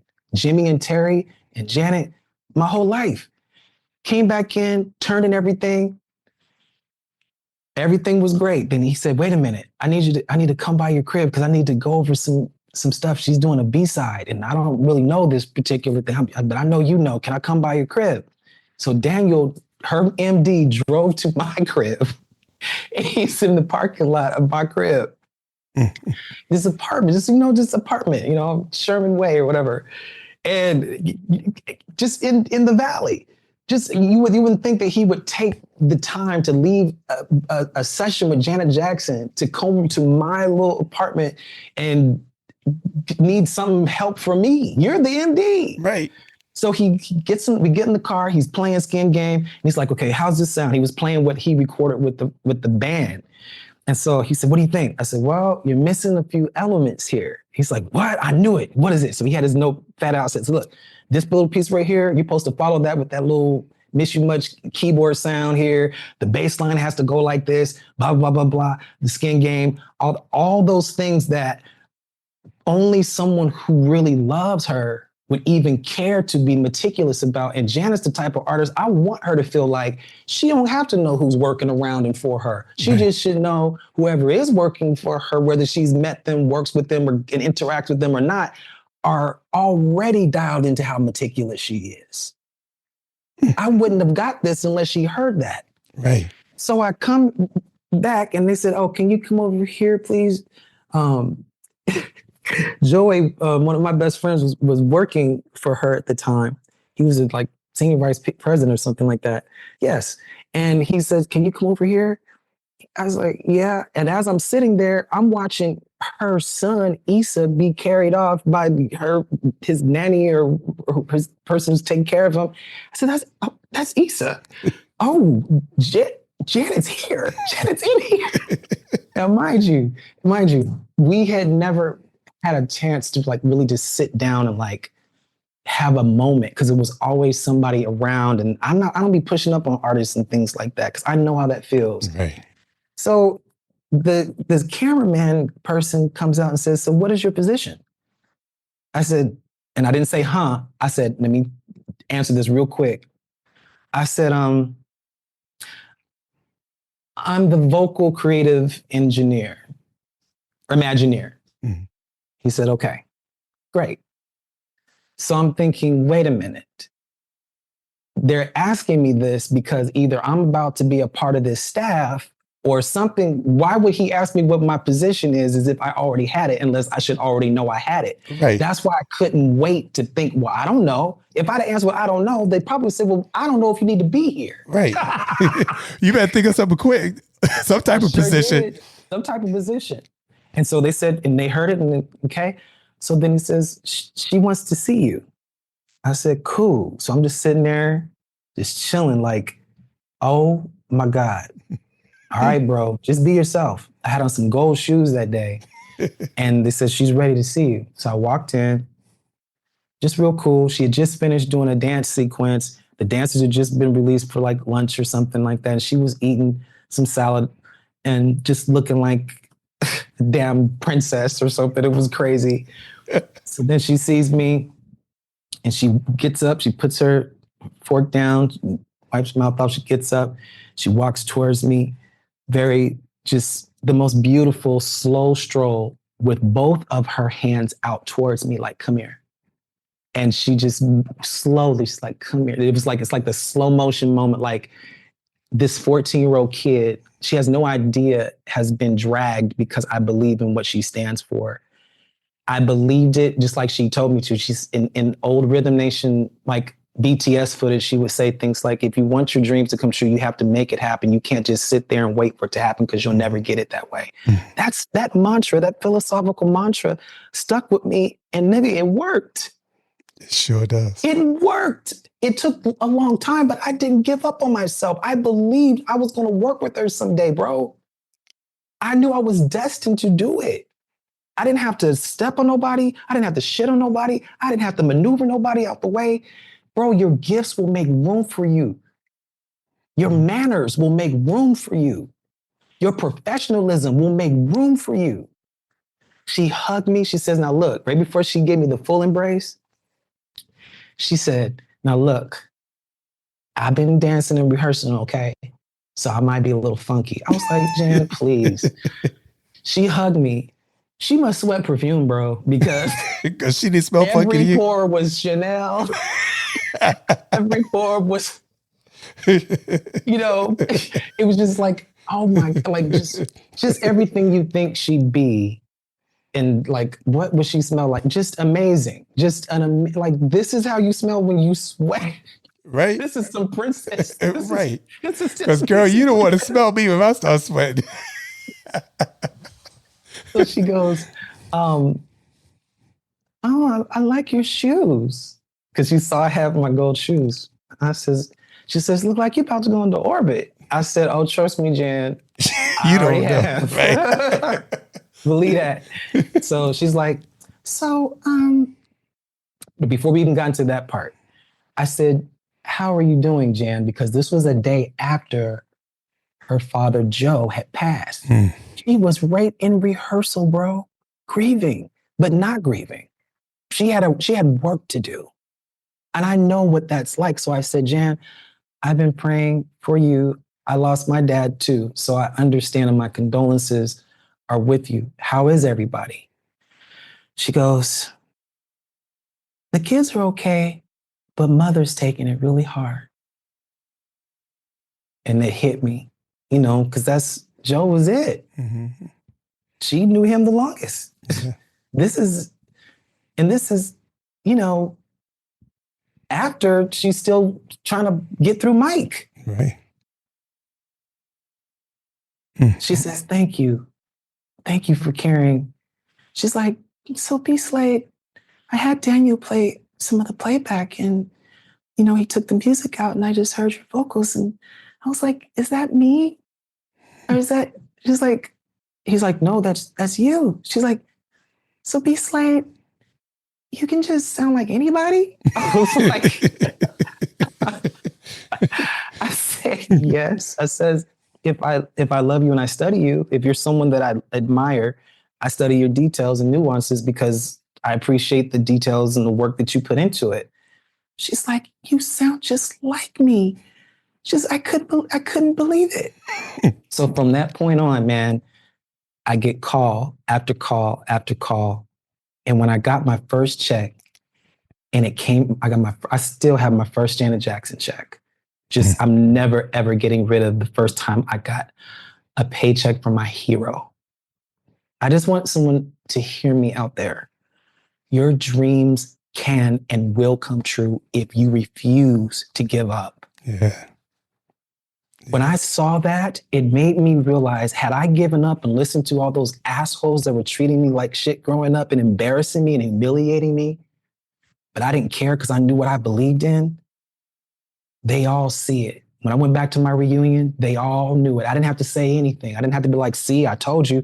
You don't have to do that. They know, they watching me now. Mm-hmm. They're listening now. Yeah, it was you, but it didn't work. And I still love you because you pushed me into my purpose. Thank you for the fuel, buddy. Yeah, that kind of reminds me of another person that you have worked with, Miss Chaka Khan. Excuse me. And that was my girl growing up. I love me some Chaka Khan. I still can't believe that happened. Right? So I was like, oh, I want to meet Chaka. I'm going to know Chaka. And it came to be, Wow. Years later, I'm with Patrick, who used to sing back for Mariah Carey, Patrick and Trey. And Patrick's cousin is Cindy Mizell, who at one time sang with Chaka, sang with Luther.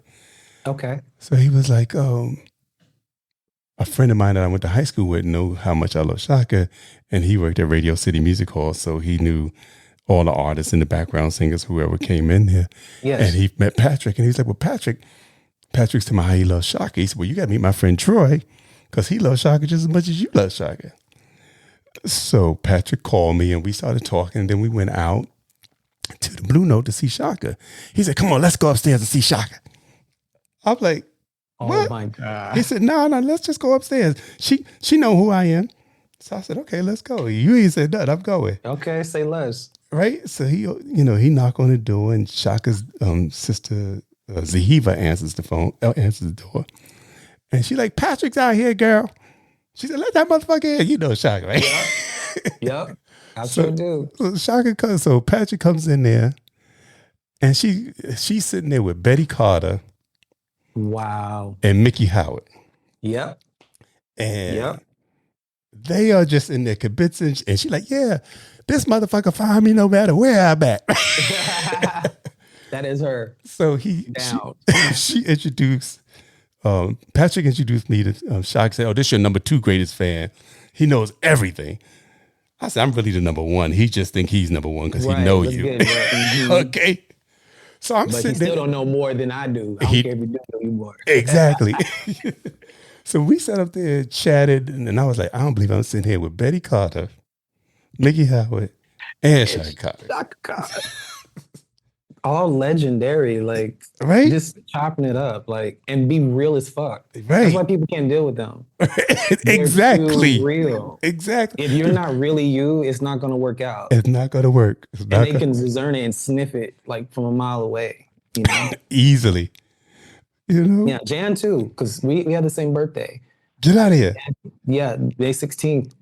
And then, when I found out I had the job, then from that tour on, I've been involved. They'll call randomly.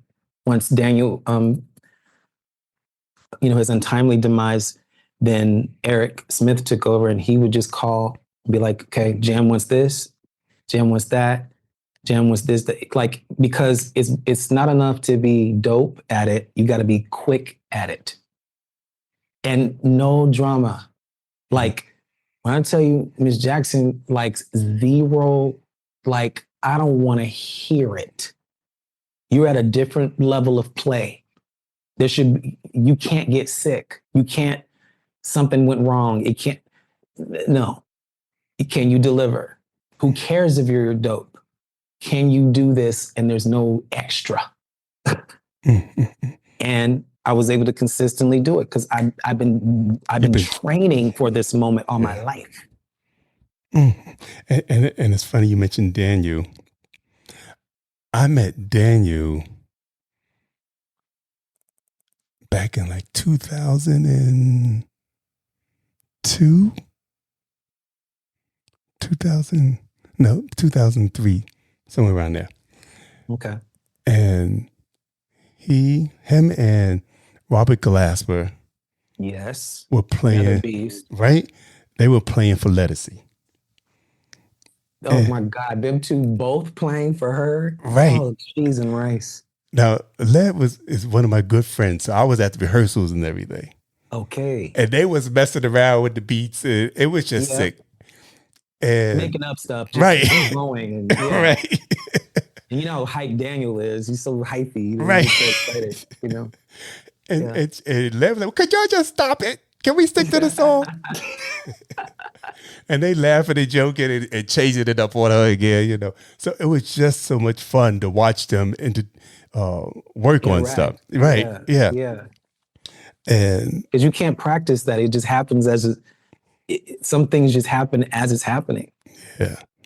Yeah. That's why you wing with that AI stuff. You've seen the real thing happen with human beings. So it's hard to accept something synthetic being paralleled in any way close to the real thing that you've experienced. Exactly. Several times in your lifetime, I'm sure. Oh, please. I'm not even going to talk about Rasan and Michelle Farrell and Layla Hathaway and Lettucey on the stage all at one time. Oh my God. Yeah, that's just too many heroes that I love and adore. Like Rasan Patterson's, we've been going back and forth on Instagram. I worked on a project with Never Ending Nina. She has a new EP that I produced with her. And it's coming out on October, I think 29th or 23rd, one of the two. And that collaborative post, Rasan saw the trailer and heard some of the music from the snippets for the pre-save. And she was saying, well, between you two, because I've been on stage, he's called me up on his set before. You know, like he's a very gracious person. Like he doesn't have to share a spaceship, but he's very gracious like that. Consistently, he's always bringing somebody up to have fun with him. He's a very giving person. Yes. And he's mysterious. So I like working with mysterious artists. I miss artistic mystique. Yeah. And his first album, it had Come Around My Way, Baby Stop By. Yeah. First of all, the funkiest ever song, just period. Like, nope. Ooh,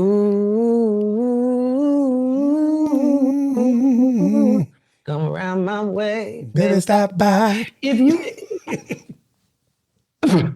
that it just cold, like I was sold, bro. I was sold. And my boy, rest his soul, Glenn McKinney played guitar on a lot of that stuff, and Keith Crouch and all them worked on that stuff, and just Rasan, and we were going back and forth, and it was like Nina was saying, now that we have both of you guys in here, we really want y'all to do something together. And Rasan and I have talked about this many, many times, but you know how it is. Sometimes you're not in the mood to record. Sometimes you're not in the mood to do an album. Sometimes you're in the mood to do live. Right. Sometimes you're in the mood to only do studio and do nothing live.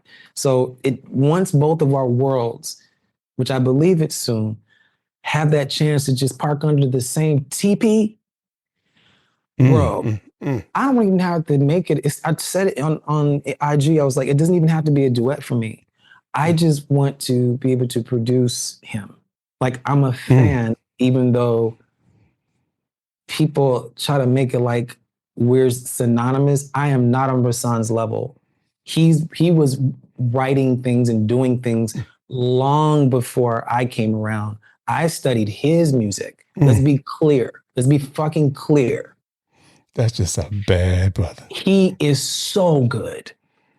He is so dope. Anyone who has any musical sense knows that Rashawn Patterson, spell his name right, please, everybody. It's not Rashawn.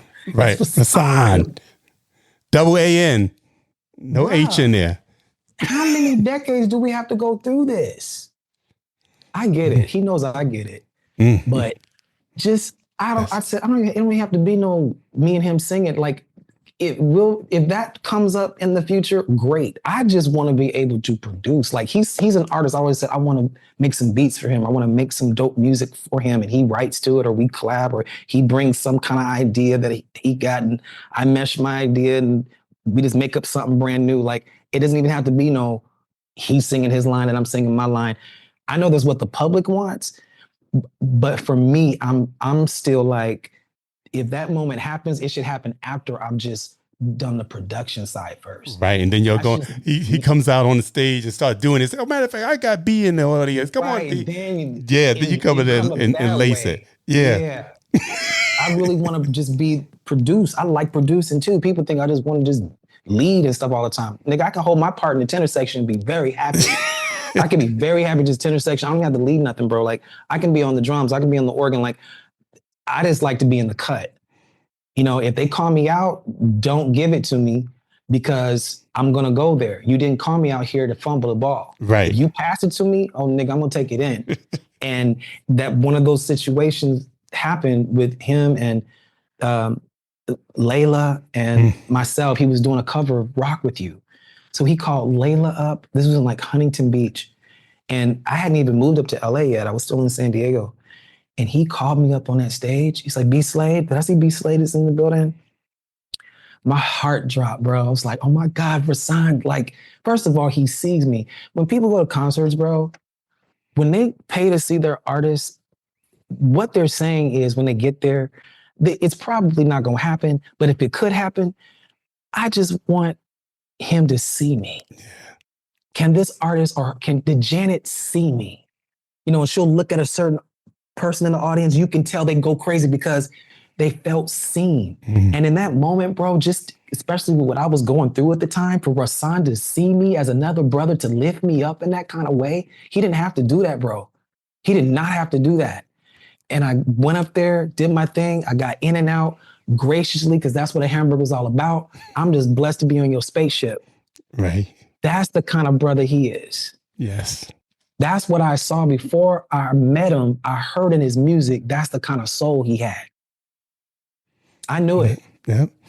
You can hear when in people's albums, you're like, no, they're a good person. They're a real person. You can hear it. And for me to be like enamored by his music, just like you were, and you felt him, then to meet him. Oh, God. And I mean, on several occasions. And then when him, Lettucey, Layla, and Michelle Burrell did a show together. I'm in the rehearsals screaming. I know you are, bro. I already know. And then they get on. I mean, they had to turn the lights on because it was in Long Beach. They had to turn the lights on because everything closed at 2:00. It was for the after hours album release party. Oh yeah. And 2:00, they had to kick everybody out. The place was still packed. Nobody, and they started at 9. Okay. 2 a.m. they were still up on the stage singing. The people that own the joint said, y'all got to get out. LA don't play this. California, we close at 2:00. You can't be singing no longer than past 2. Oh, that's right. We do close early out here. That's true. Yep. It's very true. Matter of fact, it starts shutting down like 1:30, really. Right. They was flicking the lights at 1:30, but they were still on the stage like they didn't see the lights flicking. You know, for me, like when Rashawn did the self-titled album in 97, just seeing someone who looked like me, someone who had their own style as a Black king, doing things his way, was super inspirational to me. I mean, this is not just when his albums came out. This goes back to being in grade school and people thinking I'm Rashawn Patterson from Kids Incorporated, okay? Like, he had that kind of charisma all his life. He was a little fucking star all the way back then. He had like so much light, so much joy, so much bravery. He was just like a badass black kid killing them little kids on that show. You know what I'm saying? Like effortlessly. Okay. Shoot, Britney ain't want none of that. You know what I'm saying? No, Britney did not want no Versailles, but Justin didn't want no Britney on Mickey Mouse Club. So, right. Okay, don't sleep on that. Okay. And then Love in Stereo, you know, in 99, a whole different type of warmer analog sound. And then he like went to All Right Now and all that. After Hours. Then he went into Wine and Spirits. But my favorite is, I think it was around 2010 or 2011. It was because I love the color blue in myself. I have an album called Blue. Yeah. Yeah, an album called Bluephoria. Bluephoria, yeah. Just that whole title mesmerized me. I was like, because I told you earlier, like linguistics and how words are spelled and the font you use with said words. So the album cover and all that stuff. And then Heroes and Gods, the cover was just so badass. And it was so like, God, I feel like I'm a part of this tribe. I know exactly where the fuck this nigga's coming from. Like, he's so cold with it. He's so mysterious. Like, I just like mystique. We're all so overexposed. Yeah. Like Sade doesn't come out, she's like a mermaid, you know? It's like a unicorn. It's like a rare thing. Like she comes out to say what she needs to say, and then she goes back to her life. It's funny because I said, Rasan, when you coming on the podcast? He says, Troy, it will happen. Yep. That's what he said. He said, Troy, it will happen. Yep. Don't worry. I said, I'm going to say, oh, you know what? I'm going to shut up. You're going to let me know when he's ready. He's a man of his word. Right. But he's, you know, methodical with everything he does. Yeah. And I've never had a chance to really express on any podcast or any interview how deep I am in his catalog and how much he's been in my life, all my life as an inspiration. Yeah. Me too. Love Rasan. You know what? You know, since we talk about Rasan and Bluephoria, I'm going to play something off of your Blue album. This is one of the songs that I really love, and it's called Work. That's spelled W-R-Q. And it's just sexy as hell. Check this out, y'all. Yeah, it was a cool night. I really enjoyed myself. But I should don't do that. Don't. I already told you to. Damn. See, then now you've got me feeling some kind of way. Okay. So now I've gotta think it over and evaluate this thing, the way you put it on me, the way you put it on me. Baby, I ain't been the same since you light my fire. I want you to work, not just body. Work, not just body. Work, not just body. Work, not just body. Work, not just body. Work, not just body. Work, not just body. Work, not just body. Move your hips side to side, just like so.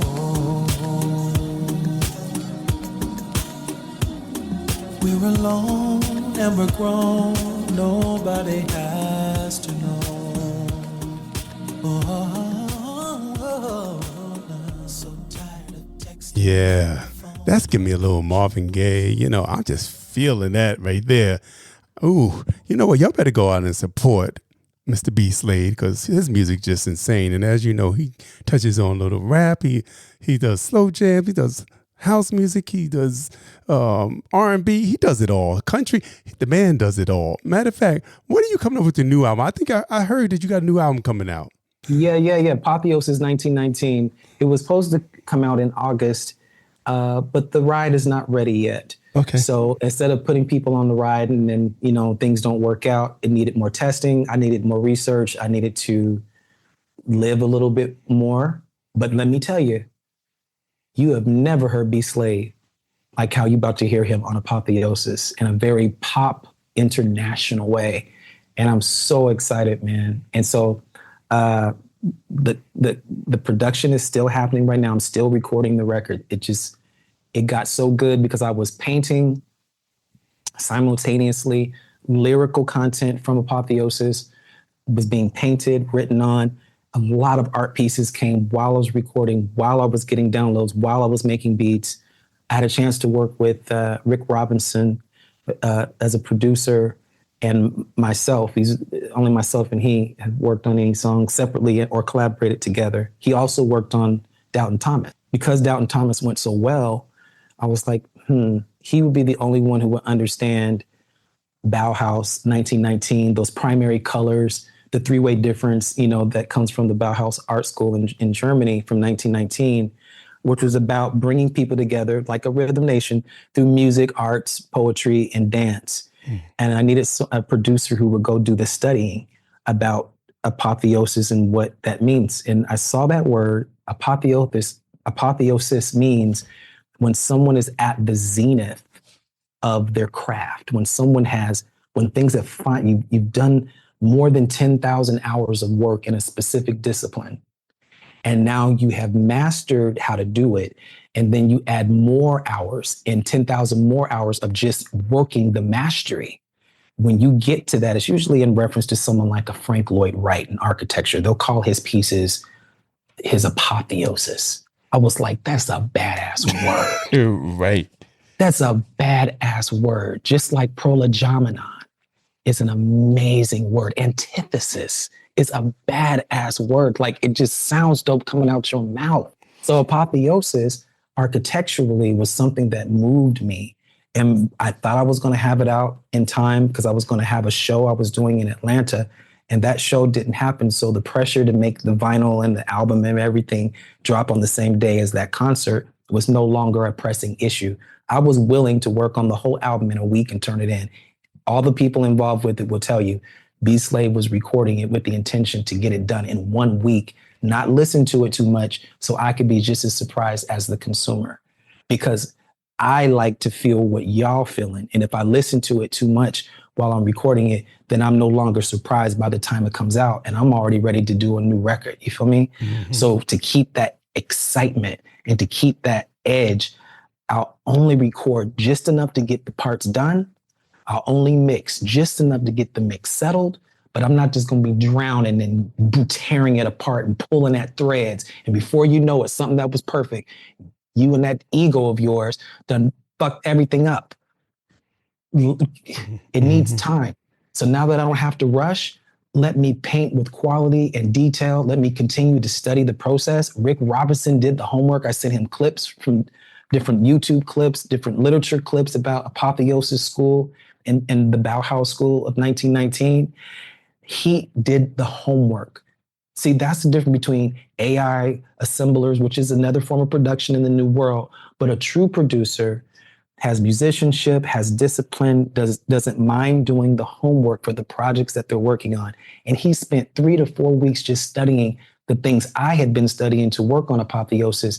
And when he came back with those tracks, it wasn't just some knick-knack paddywhack shit.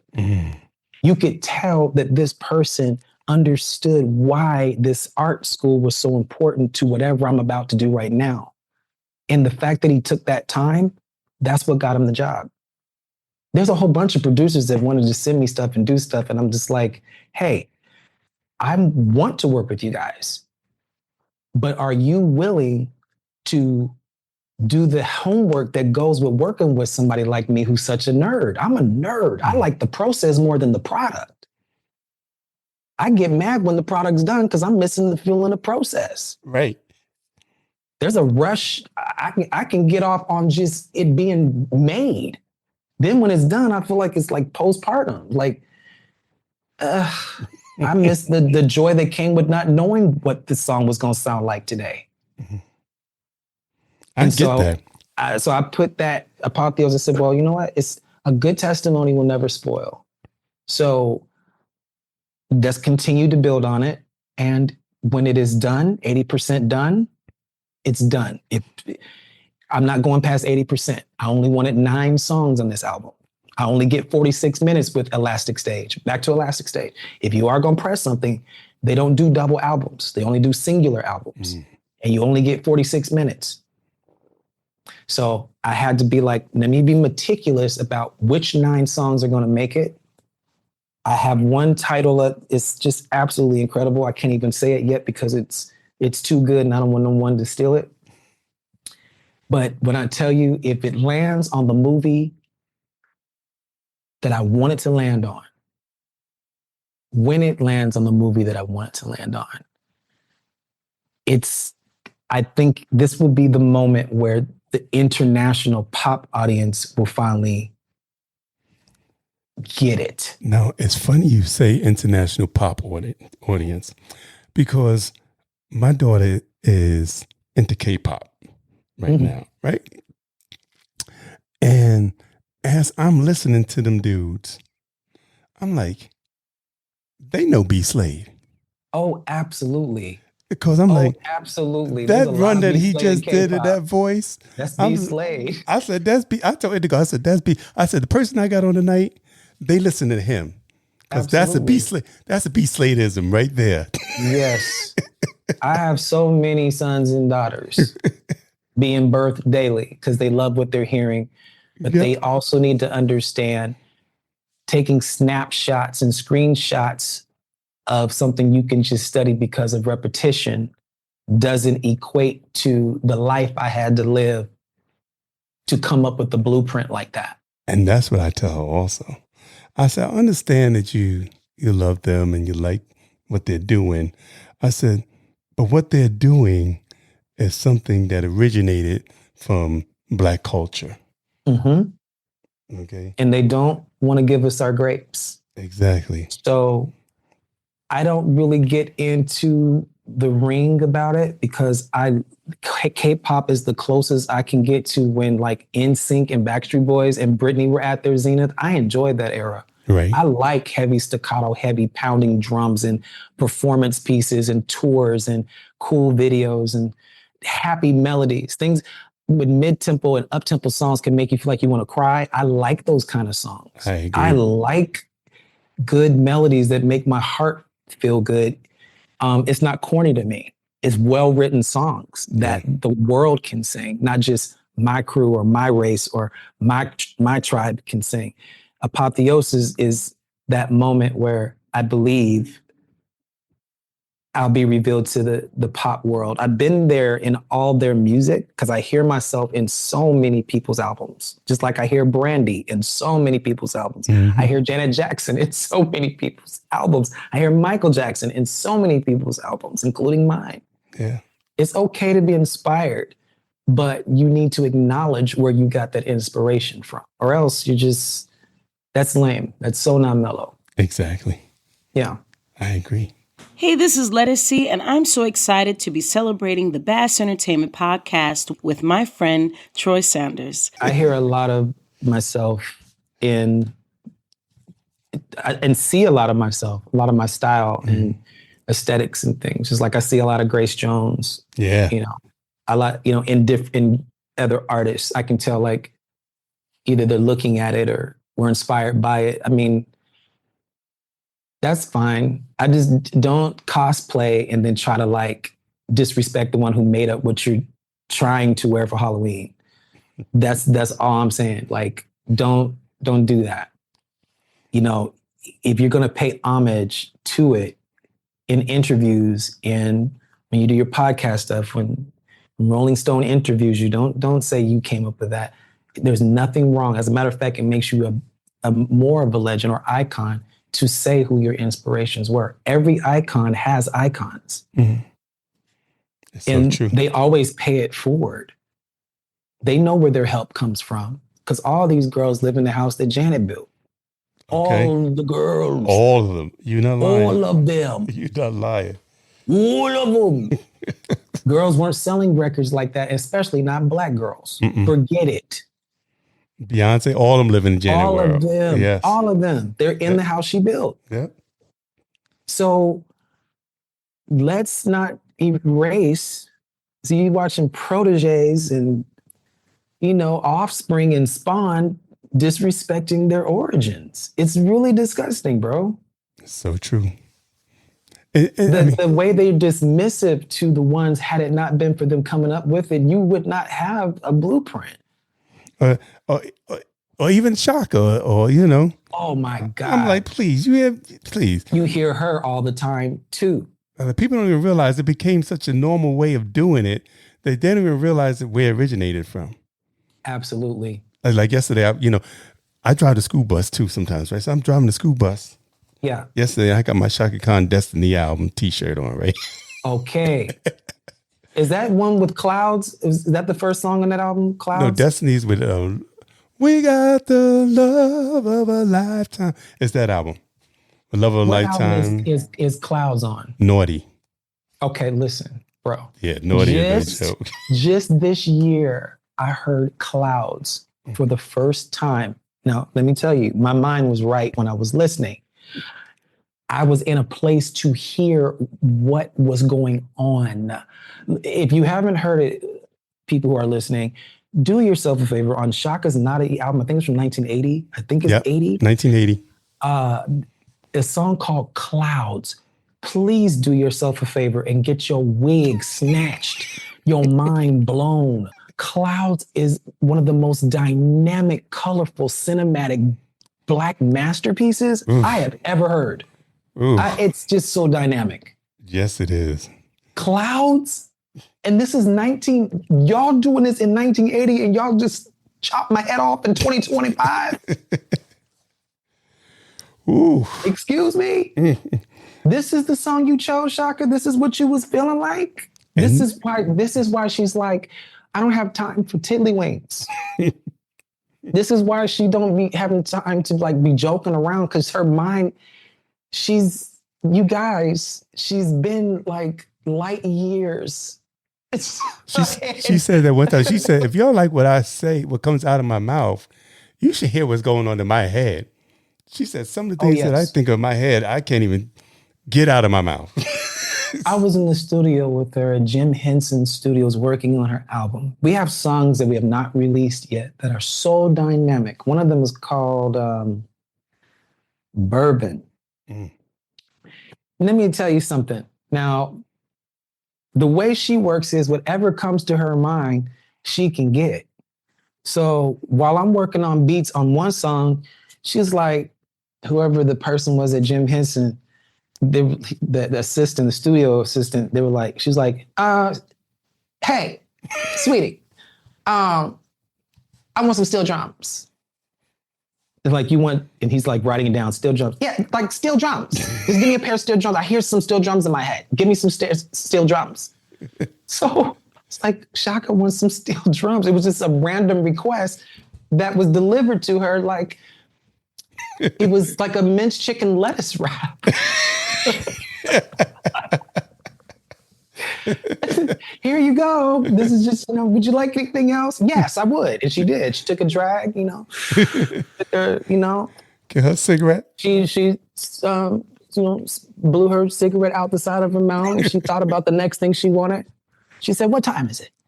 I said, oh, it's 4:05 or something like that. She's like, it's 4:30. She says, Judge Judy's about to come on. I can't do this session until she comes on. I need a flat screen TV brought in here and put on Judge Judy. As if she's ordering white toast with butter and strawberry preserves. Before 4:30 got there, the plasma screen was there. It was assembled. She was watching it, smoking, enjoying it. Nothing else was happening. We were watching it with her, just with steel drums over on the side, with a side of plasma screen. And she's just sitting there watching it. And then after it was over, she went to the booth. She got the headphones. You see her sit down. She takes another drag. She pulled in.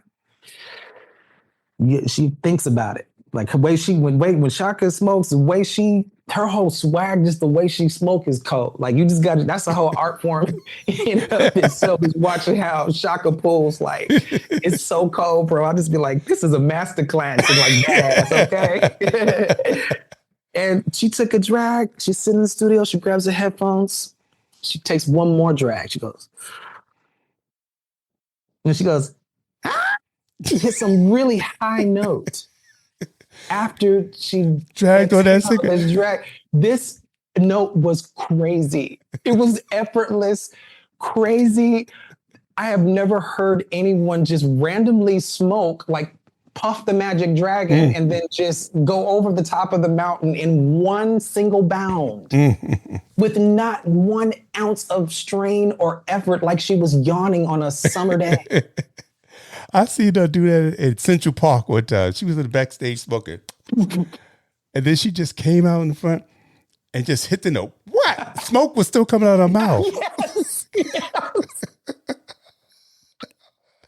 I'm like, girl, how the hell you do that? Incredible. Like, incredible. Anybody else would have been choking. When I tell you, we did this song together called I Love Myself. Yeah. And I originally actually wrote it for Fantasia. Fantasia loved it. But what was happening with management or whatever at the time, it didn't happen. But Fantasia loved it and wanted to do it. So since Fantasia couldn't get to it at the time, I was like, Chaka Khan would kill this song. And I had just made the beat. And I figured that she likes heavy percussive stuff. She's not afraid of a beat. She's not afraid to ride a beat. She's not afraid to be aggressive and attack a beat. You know what I'm saying? Some people get beats that are dope, but you can tell it's like some people get certain fashion and you can tell the fashion's wearing them. They're not wearing the clothes. Right. They're not owning it. She was never afraid of this hard ass beat. Very tribal, very ancestral, because I wanted to like bring that feel, the slaves and, you know, all that stuff into it. And she loved it and killed it. Like, I was just like, just to have someone that you've been listening to all your life, someone that my brothers like love, you know what I'm saying? Like, I will always be moved by what my brothers thought was dope. Like my whole life, I've still been trying to impress my brothers with my mixes, with my songs, with my albums.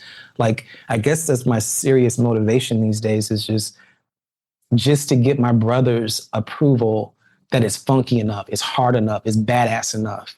You know, because if anybody knew if it moved them, I knew it had to be real because they didn't have emotion like that. Unless the song was like, that song had to be so cold that they would show some emotion. Yeah. But if not, they was just gonna like not say too much, even if it was dope. So I used to feel like when I was coming up, like my brothers were just being particularly like just jerks, just assholes, because it was like I never sounded good enough or the kick wasn't hard enough but what it did do, my mixes now, like on say, you know, Doubting Thomas or whatever, you know, whatever beats I make, like Chaka Khan's I'm in Love With Myself, I put so much kick in that shit. I was like, my brothers ain't gonna be able to say shit when they hear this. Right? That motivation to like get them off their ass was what pushed me to get Chaka to have a beat that would make her get excited again. Cause she gets bored so easily. Yeah. She be over it, bro. So if you're not doing something she wants something fresh. She don't want no old shit. She's so tired of the old stuff. I get it, Chaka. Like, she's like, I love that y'all love the songs, but I agree. I want some new shit. I'm still singing. I'm tired of hearing old stuff, girls. You know what I mean? Wanda's a good friend of mine, and Wanda used to manage Malini, and that's how I met Malini and a whole bunch of other crap. Mm-hmm. So Wanda was trying to tell Chaka, it's like, Chaka, I think if you sing the B-sides, the ones that you really like to sing, people will still come. Mm-hmm. I think if you sing the B-sides and you do it because you love the songs and you still love singing them, it's going to come through and people are still going to love it. You don't have to sing all the quote unquote hits, you know, mix it up. Throw some B-sides, do a B-sides tour. That's true. Because the diehards gonna love it, and the other people gonna think what's old to you is brand new to them. That's why we gotta be careful with our catalog. Yeah. What's old to you is new to them. Yeah. You know, you'll rob them of that saying, oh, you know, but it's brand new to even your diehards, because everybody don't know. We talked about B-sides earlier. Yeah. Only diehards know what them B-sides are about. Those imported mixes of shit, you know, the hidden tracks on stuff. Like when we love somebody, bro, we go in. So we go true. Like the detail. We know dates and times and when it dropped and which interview and which TV performance. We know the things. So true. So true. I got stuff I'll be playing with people like, where you? I'll play one time something. I was over a friend of Chaka's house and we were playing something by a German artist that she sang on, a guy named Frank Nisgrim. And the song is called Take Me Away. And I was playing it for Ira. You know Ira Schickman? Mm-mm. Anyway, I was playing for Ira. And Ira called Chaka up. He's like, girl, listen to this. Chaka's like, who that bitch? That bitch bad. Wow, that sounds just like her. You sound just like her. She said, that bitch bad. He's like, bitch, that's you. She said, that sounds just like her. She said, where the fuck I record that? And she is not lying to you. Because I be forgetting stuff in my own catalog. My nephew had to remind me of stuff. I be forgetting I did things. He said, Troy is in there. He just played it for me. She said, I don't remember that shit. Yep, but it's true. But it was off the chain. She has so many bangers that she effortlessly just does.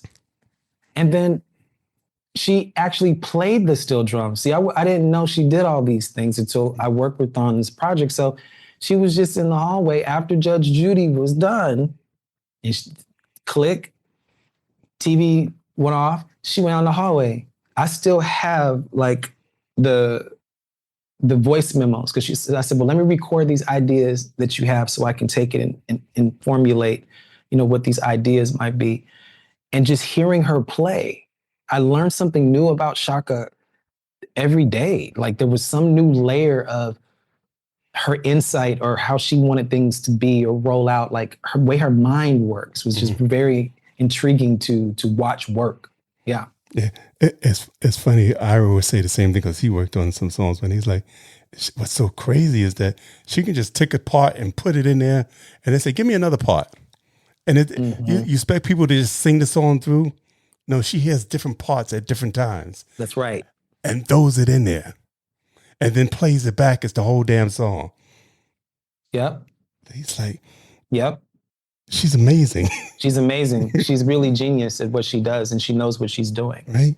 So a friend, a friend of yours, somebody that I love and she loves you, my Asia Lee Jordan, she says, can you please ask B.Slade, what did he learn from working with Chaka? And she also wanted to tell you that you have been an inspiration for her. And how she loves you so much. And my God, it's wonderful.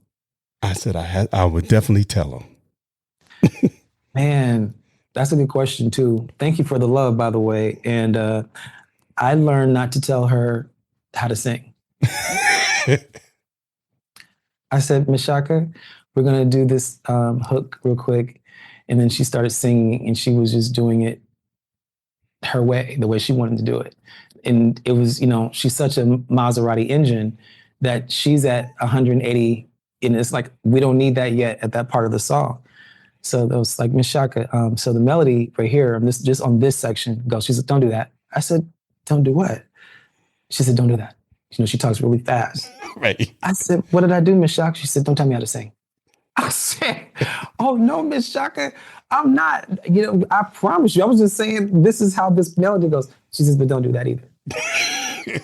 So I obliged. So I let her cut her vocals because I already laid my demos and stuff. So she already heard what was what.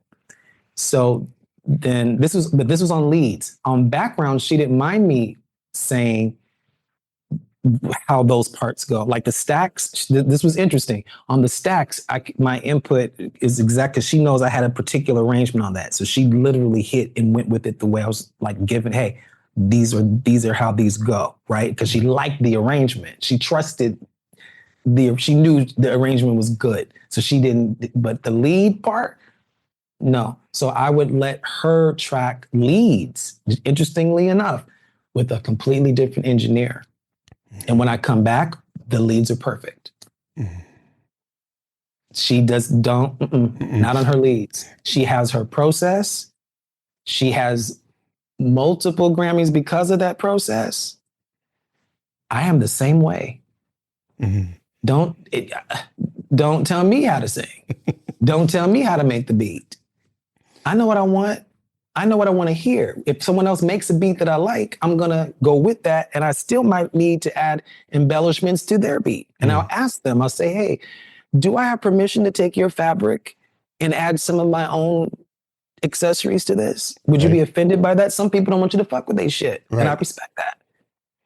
But they're like, oh no, Slade, thank you for asking, man. You're so gracious. But whatever you need to do, because sometimes I only need an 8-bar swatch, a 4-bar swatch, a 1-bar swatch to make a whole fucking line out of. Not just one suit, a whole collection out of swatches.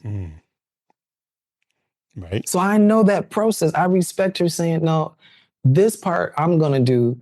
The part that I trust you with, you did that.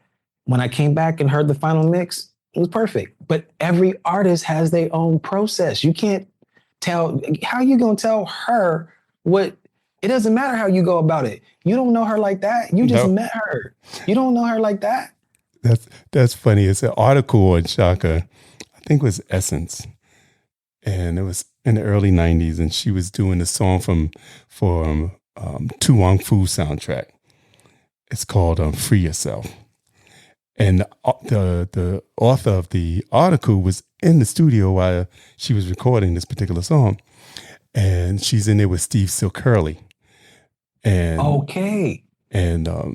Steve says to Chaka, well, first we're going to do it like the demo. Chaka says, well, get the bitch on the demo to sing it then. Oh.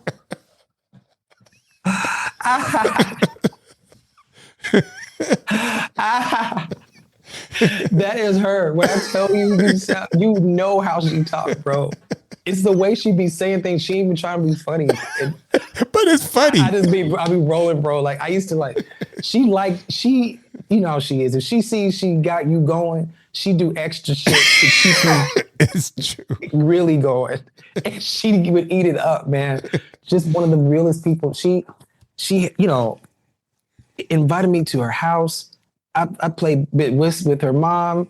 I won and never got invited back. Like, this is a real situation. You know what I mean? That if she fuck with you, she fuck with you. If Chaka like you, if she really rock with you, you got a real friend there. Yeah. She a real one. And Patty's the same way. Miss Patty, when she rock, if she rock with you, she know you a real one, you ain't got to worry about that. Nope. She's held me down several times in some really crazy situations, and she would not allow me to be disrespected. And I just appreciate that. I love both of those women. Yeah, man, they're in my DNA. These is like the reason I'm doing things the way I do things is studying, unlearning my own artistic ideologies to learn what they have already done. Yeah. Because what they've already done is so prolific. That's the master class in and of itself. And they're still killing in modern times, which is the miracle. 50 and 60 years later. And Chaka, if you've been watching that body of hers and listening to that voice of hers lately, what in the entire fuck, bro? She's singing like it's 30 years ago. What's happening right now? I'm like, you look better now than you did 20 years ago. I'm saying like clean, bro. I'm talking about clean. I mean, high ass range. Like, you know, she already has a piercing soprano saxophone type. That shit is like, whoa. It's unbelievable how wonderful she looks and sounds right now. You know what? Let's play a little bit of that collaboration with you and Miss Chaka Khan. This is called I Love Myself, y'all.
These people are clearly superheroes. Yes. They're all Afrofuturists. They love the future. Think of LaBelle. Yeah. They love the future. Janelle Monáe, the future, right? Yes, the Gap Band. Earth, Wind and Fire. Always on some futuristic, like Missy Elliott, on some futuristic, Outkast, on some futuristic. Because we know what planet we came from. We know what we're sent here to do. We always are the shamans and the imagineers and the prophets and the seers and the music makers and the dreamers of dreams. Okay. If we want to make a fruit called a snozberry, it's a snozberry, okay? and you know, they say, oh, you know, in this country, blah, blah, blah, we create. No, it would be no creative. It would be no culture in this country was for Black people. No culture whatsoever. Black people created everything. Everything. We are everything because we created everything. Okay. And you just might as well go ahead and get used to it. Okay. The problem with us is that we don't hold on to it and uplift it. We say, oh, we did that and keep it moving. Yeah, we need to treasure it. Right now, we're so not worried about anyone. Black people collectively have been like, where's my fan? Y'all got this one. Okay. We're going to go do a little line dance, sweetie. Don't forget to write. Okay. It's all you, though. We've been working hard for hundreds of years. You go on to do it. Y'all got this. We ain't doing it no more. We already done built this motherfucker, okay? You already showed. So we're not doing it again. All right. You already proved. You already showed your colors over and over.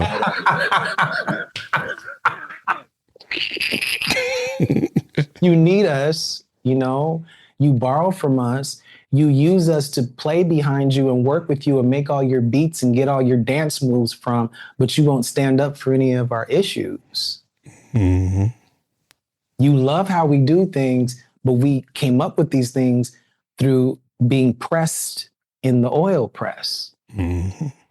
We've been all pressed, and that's where our oil and anointing and charisma and creativity comes from. And you like the outcome of that, but you don't want to get in that press with us. Not at all. You get real quiet because you don't want to ruffle nobody's feathers, but you sure will throw on that dog suit when it's time to you sure will hire that black band. Yeah. You sure will lift that black run, even though the person you got it from never gets their credit. Y'all make billions off of wearing costumes that aren't costumes for us. It's our soul. Yeah. Some of the people that you lifting from is homeless. Oh my God. Please say this. Please say it. because it's really a time for anyone who has a gift. We need to be letting people know. No, actually, where that came from is here. That's not even a sample. That's a sample of a sample. We got to let people know. You didn't come up with this. I'm flattered that you like it, but you imitating me is not making me feel good. Especially if you're not going to stand up with me when the buck gets, then y'all ain't saying nothing. Right. That bothers me. How people go up for someone from another race sounding like us as if it's some kind of breakthrough eureka, when the persons who do that could be literally an usher at any church. It's so common amongst us that y'all don't even realize this is something you can't just learn. You can emulate it and master it in the sense of doing something enough times that you've mastered it, but you're only mastering a photostatic copy of an original waveform. And the crazy thing about it, it's an art form. It's innate to Black people of America. Yes. Because you go to London, they don't have that. See? Okay. As a matter of fact, I was in London and we was all singing around something and the lady was like, stop. You just sing, or you just sing. And it's like, see, we don't have that sound here. And, I'm Black. She said, but we don't have that sound like the American Black people have. Nope. It's specific because of what we specifically went through here. Yeah. And are going through here. Exactly. It's just that this round, we're sitting this one out. Yeah. We're getting to our land. I'm seeing a lot more people just making their own communities, getting their own land, or leaving altogether. There's a lot of that too going on. Yeah, and that's I know very a lot attractive. Of people leaving.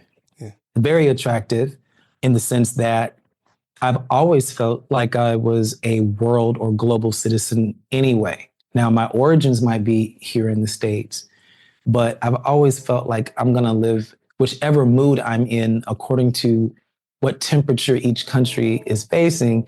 That's where I'll move to or live or have a place in. Because I still feel like there's so much of the world I haven't seen, bro. I agree. There's so much I haven't connected with. But just being able to vocalize, I'm not racist, bro. I'm trying to erase it. And I'm just tired of people benefiting off the culture, but you won't embrace it. So therefore, this time we'll sit this out and focus back to why we were sent here, why we were born to be here in a crazy time like right now, is to kick some ass. Make the best beat you've ever made. Make the best outfits you've ever made. Make the best poetry you've ever made. Make the best food you've ever made. The best furniture, the best paintings, the poetry, whatever it is that you do good. This is the time to shine like you've never shined before, because we need inspiration bad. We can't complain about being appropriated when we're not using the gifts that God gave us to activate in this earth to give people some light. When things go wrong in the earth, who they gonna call? The gospel folks, the R&B folks, the blues folks, because they need to feel something. They need to feel that presence. They need to feel that joy. They need to feel that power and that truth. This time, we're gonna use it for ourselves because we've been neglecting ourselves, because we've been on the hamster wheel of nothingness since COVID. But I'm not going another 4 years, not advancing myself another 8. Okay. I've had it, bro. I've had it. And people don't get it. I love Dolly Parton. I love Melissa Etheridge. Me too. I like Pat Benatar. I like Sinead O'Connor. I like Suzanne Vega. Don't play with me. I have a very vast catalog from all races and all walks, but each one of those races and walks can tell you somebody Black affected them in a positive, powerful, undeniable way. Exactly. Somewhere along the way. It's impossible to not come through our gates. Because we're everywhere. We're in everything. We're in cat food commercials. We're in dog food commercials. What is this trap music doing in Meow Mix? Because they know what we come up with gets people's attention, whether it's retro, an old black song, or a new trap song. What's that beat? What's that? Who comes up with that? Us, boo-boo, bruh. Yeah. Hey, you know what? We talked about I Dive, and it's off of My Modern Manhood by B.Slade. Now I'm going to play a little bit of it. This is his latest thing. He's got a new video that's coming out to accompany his song and so much more. So I'll be remiss if I didn't play it. Once again, this is I Dive.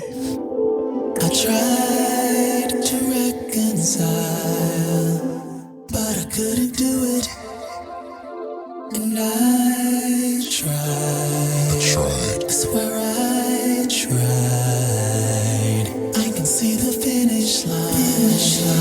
Looks like you beat me to it. I thought that we were fluent in love language. Two different styles. You know, Jam and Lewis, more like Jesus and Judas, more like Caesar and Brutus. Yes, I'm righteous and ratchet. It ain't gotta be like this, so let's bury the hatchet. Should've won a Golden Globe because you're such an actress. So that's why I died. So that's why I died. That's why. So that's why I died. That's just why I died. So that's why. That's why I died. So that's why I died. I ain't no ordinary man. I'm a merman. Can I trust the hands of a human? Constantly polluting my sea. All of this gossip and chit chatter in a few years won't even matter. When currency's ashes have been scattered by the sea. Where will you be?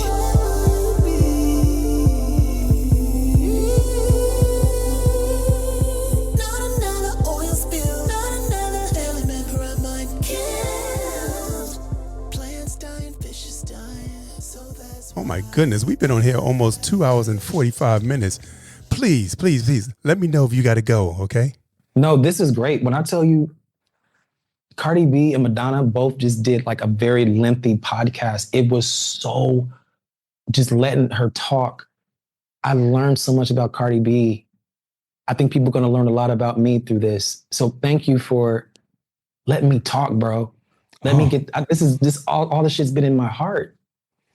And I haven't been able to like be asked or have a conversation that would spark these kind of feelings that I feel brave enough and courageous enough to say right now. So thank you for that. It's my pleasure. I mean, I love being that vehicle for artists where they can just say, like, what's the name? Terry Dexter was on last week. She said, "You got me saying stuff that I wasn't." I said, "Well, I'm just doing what I do, you know?" Mm-hmm. And it's not even like I'm trying to get you to say anything, but it's that I think people just feel comfortable enough. Comfortable. Oh, for sure. You know? Very comfortable. Very conversational. That's what it's going to do well. I mean, you're already doing well, but I see you being very happy doing what you want to do for the rest of your life. And, you know, some things were withheld so that you would get credit for things you would never get credit for. And people just have to get off on their floor, and they're still wonderful people, but not for you. This time it's personal and it's for you, and it's going to work, and everyone's going to dig it. They already are, but it's even more exposure. And you going on other people's podcasts talking about how you did your thing. I see that happening for you often. Come to think, somebody just asked me to be on their podcast. So I'm like, heck yeah, come on, let's do it. Somebody in London. I said, sure, I ain't got a problem with that. I see that happening more and more, because it's edutainment. You know, it's information down to earth. We've covered so many topics seamlessly. How we segue in and out of things without saying, "Oh, the next question is." Right. And for my next trick, I need an assistant. Rebecca, over this way. Hey, y'all, Sandra St. Victor from Family Stand. You're listening to Troy Saunders on the Boss Entertainment Podcast. Keep it right there, baby, all the time. Peace. So, wait a second, I got another thing to ask you. Are you still doing your residency in Vegas? Yeah, not a residency yet, but I did my first headlining show at the Westgate at Elvis's casino. He was there, I believe, from 1969 or 68 through 76 or 7. And now Barry Manilow is got a residency there. And I was able to do my first, I've never seen my picture. I worked on it for 6 months, and it was the first time in a show that my visuals and the band matched and everything clicked and worked properly for the first time in my entire career, bro. As an independent artist with no management and no agency, just a determination. Janet was across the street. My vocals were on those songs across the street from me at Resorts World while I'm doing my own show. She was on one LED screen as large as life in her building, and I'm on the Westgate on their LED screen, 100 feet in the sky, larger than life. I've never seen anything like that in my life before. My family saw me. Like all this time I've been working, you guys, and I know my family, I know they be missing me so much, but I'm on a mission. I'm so laser focused to make it so big that I can even be a better blessing to my family. I want to be able to say, I was so successful that I deal with my family. I make sure they're good. We can go on vacations and not just only come together for funerals. Like we never get to do fun things together. When we come together, sometimes it's dinner, but for the most part, it's like someone who we love passed. And I just feel like I want to do so well that it's not even a problem to host just a family gathering in the Bahamas somewhere or in Switzerland, or I have those type of aspirations. When I saw Tyra Banks open up that ice cream shop over in Australia with her mother, bro, she's from Inglewood, lived right up the street from my own auntie, and my auntie's still in Inglewood, okay? And just to know that if you focus, you can get to Australia with your ice cream dream, or you can get to Las Vegas with your vocals across the street with Miss Jackson while you're doing your own show across the street.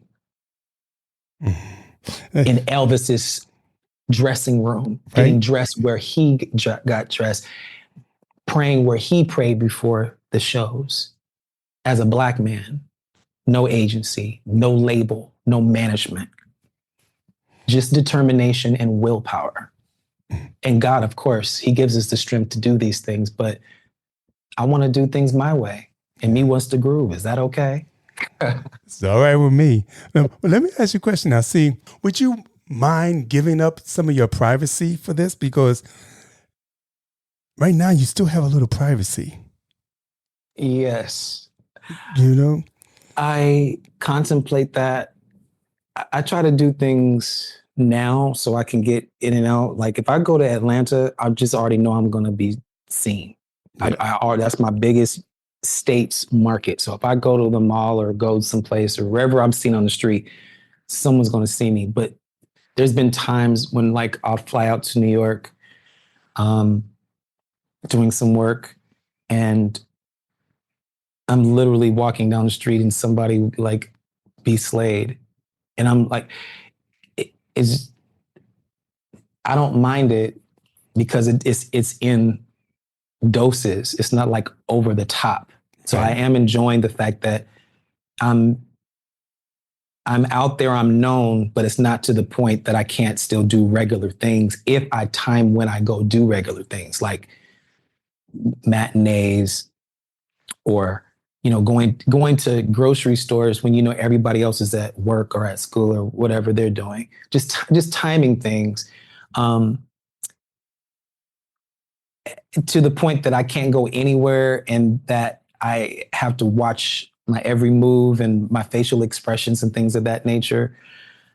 I've been studying a lot of Beyonce lately, just how she handles her interviews and her privacy, which parts are off limits and which parts are revealed. So I've been watching how she's handling that, how she continues to handle that. I've been studying a lot of Cardi B, seeing how she's dealing with when you have to go through things openly and everyone has their 101 Dalmatian opinions about shit they don't even know what they're talking about. You know what I mean? These are difficult things to consider. I believe that God will allow me to get that when I'm able to handle it and won't fumble it. Right. And since you've been in the industry so long, you kind of already have and you've known a lot of people that are in the industry and have been to these places. And I think you have a firmer footing than most. Oh, yeah. Yeah. I'm glad that I didn't get I'm glad I didn't get too famous when I thought I wanted to be that famous. And I don't look at fame as something for vanity's sake. It's really a platform. It means that you get more of a platform to voice how you feel about things and have influence in a positive way. I'm not a fan of doxing. I'm not a fan of the cyberbullying I experience on a daily basis. Even with filters and keywords blocked out and things of that nature, people are just, and bots are just so ridiculously cruel. So true. I don't like that aspect. And just to hear Cardi B on this podcast she recently did talking about how she went into depression, anytime she releases some music and the people aren't just critiquing her music, they're ripping her apart. I know what that feels like. It's debilitating. Yes, we always keep going because we're rock stars and superstars and we know that some of this is just bound to happen, but I don't want to pretend and let your listeners think that I enjoy being talked to crazy. So I've been standing up for myself. I don't respond to all. I just block and pre-block. If I see a motherfucker cutting up on somebody else's page, I pre-block before they even get to my page. I'm like, if you an asshole over here, you gonna be a cut up over here. So let me go ahead and cut you off at the pass, bro. You ain't coming up in here. Okay. You ain't gonna be able to do that at Disneyland. Right. Watch me grab some spray paint and try to spray my name on the side of the Matterhorn and see if the Disney detectives don't drag my ass out of it. Right. And you won't be able to come back ever. Ever. You're done, buddy. Okay. Sayonara. See you later, sweetie. You're done. So why would I let you do that in my amusement park? Exactly. Why am I gonna let you come over here and shit and spray paint and piss on and throw junk on and this is what I built from scratch, 15 years solid. Okay. I am ready for a label to get with me. I would love to be with a joint venture deal with like a Virgin Records, my label and their label partner, Plush Boy Records Studios and Virgin are like, I'm at that place where I think I've taken it as far as I can take it. I've got to Vegas. I'm working with my heroes, all the top of the top. I've had that chance. And I think this era I'm in, I first had to be able to accept what fame means and to not be afraid of that. I've had celebrity coaches working with me on this for about 2 years now. And I'm starting to see that what they told me was true. If I just trust that being myself is more than enough, the audience will come. Yeah. And just me, even how I'm expressing myself to you on this podcast, I've never felt this casual, this confident, this sure of how I can just express who I am, and whoever it's for, and whoever it ain't, it doesn't mean they're a bad person. They're just not who I'm talking to. Getting a dope celebrity coach, if you know you're going into it, or if you're not a celebrity coach, a good therapist is also advantageous to help you sort through, so you can separate the words people say from your person. Because it's hard not to take things personal, because people read what people write about you. And because you don't respond, sometimes they're like, well, maybe that's true. You're like, you want to defend yourself. And if you go around doing that, if you go around stopping to address barking dogs, you're not going to get to the calling that God has on your life. Mm-hmm. And you're supposed to do it with joy and confidence.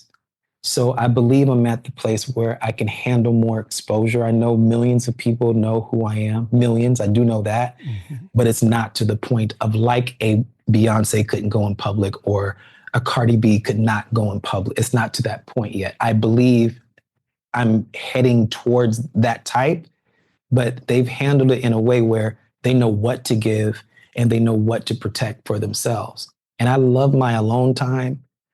I have my specific tribe of really close friends, not yes people, not handlers and all that. I don't have none of that shit. I don't have nothing. No one be driving me around doing nothing. I like knowing what's going on. Nobody signs my checks for me. Right. You know what I mean? Like I'm clear about what I'm doing this time. I have a wonderful CPA. You know what I'm saying? I'm in charge of things. I'm looking at numbers weekly in ways that I only had that creative shit down, but I wasn't being like the businessman I knew I could be. And now I'm on top of my shit and it feels incredible and it just builds your confidence and it just makes you feel like, okay, I see where this is going. Now, how can I flip this? I don't think the fame needs to come before your foundation. Correct. I agree. Foundation first. Yes. And you have to unlearn your own business and personal ideologies, because that stuff is a curse and will keep you trapped like you a little hamster on a wheel, doing a whole bunch of activity with no results. Mm. So now I can't even stop. If I drop some money, I can't even stop to look at the money because I'll be losing money worrying about that little money. I get you. That's not the motivation no more. When you were going towards your truth, and you start being your more authentic self, fame is the result of people connecting with where your heart and mind and spirit is at. Negative or positive. If you got some negative ass shit going on, then you're going to have some negative ass fans. Right. I don't want no fans that be harassing people and biting their necks off and stabbing them in the back and releasing vipers and scorpions into the crowd at my shows. You know what I'm saying? Who wants fans like that? Okay. I'm just saying. So true. And then knowing that in leadership in these regards, when you have fans or fam, whatever your people are, mine are the Slayers. They named themselves. I like it. You know? Right. Because every time you come to my show or come in contact with one of my interviews like this one, or you see me dancing, or you see me on TV, you see me producing, you see me acting, you see me in poetry, whatever I'm doing, you will be slayed. That's what my name is about. You will be slayed. With what? With the authenticity, with the anointing, with the audacity to dare to be a Black, openly sapiosexual Black male model, actor, dancer, preacher, if I need to be. I'm all of these things. Yes, you are. It's not a contradiction. They balance everything out. You know what? I think this song right here is a perfect song to play after that. This is called I Am a Man.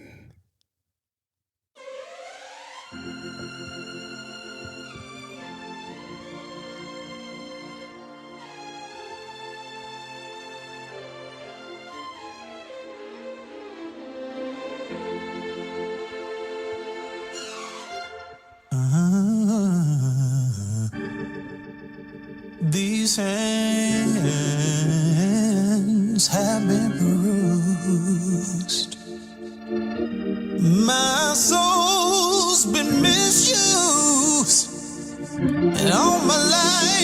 I've been paying the dues. I've been paying the dues. Yeah. We take the garbage off the streets. But is that all you think of me? Will you should see when you look at me as I am a man?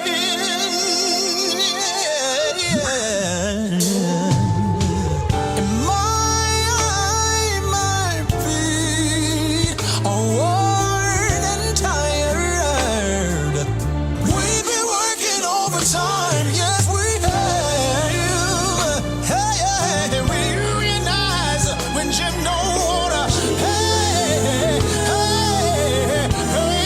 me right. Sleepless nights, I just can't get no peace. Hey, so we march in your streets. We refuse to clean up in the land of the free.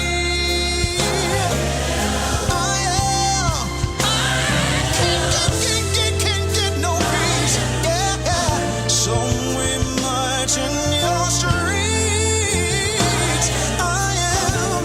We refuse to clean in the land of the free.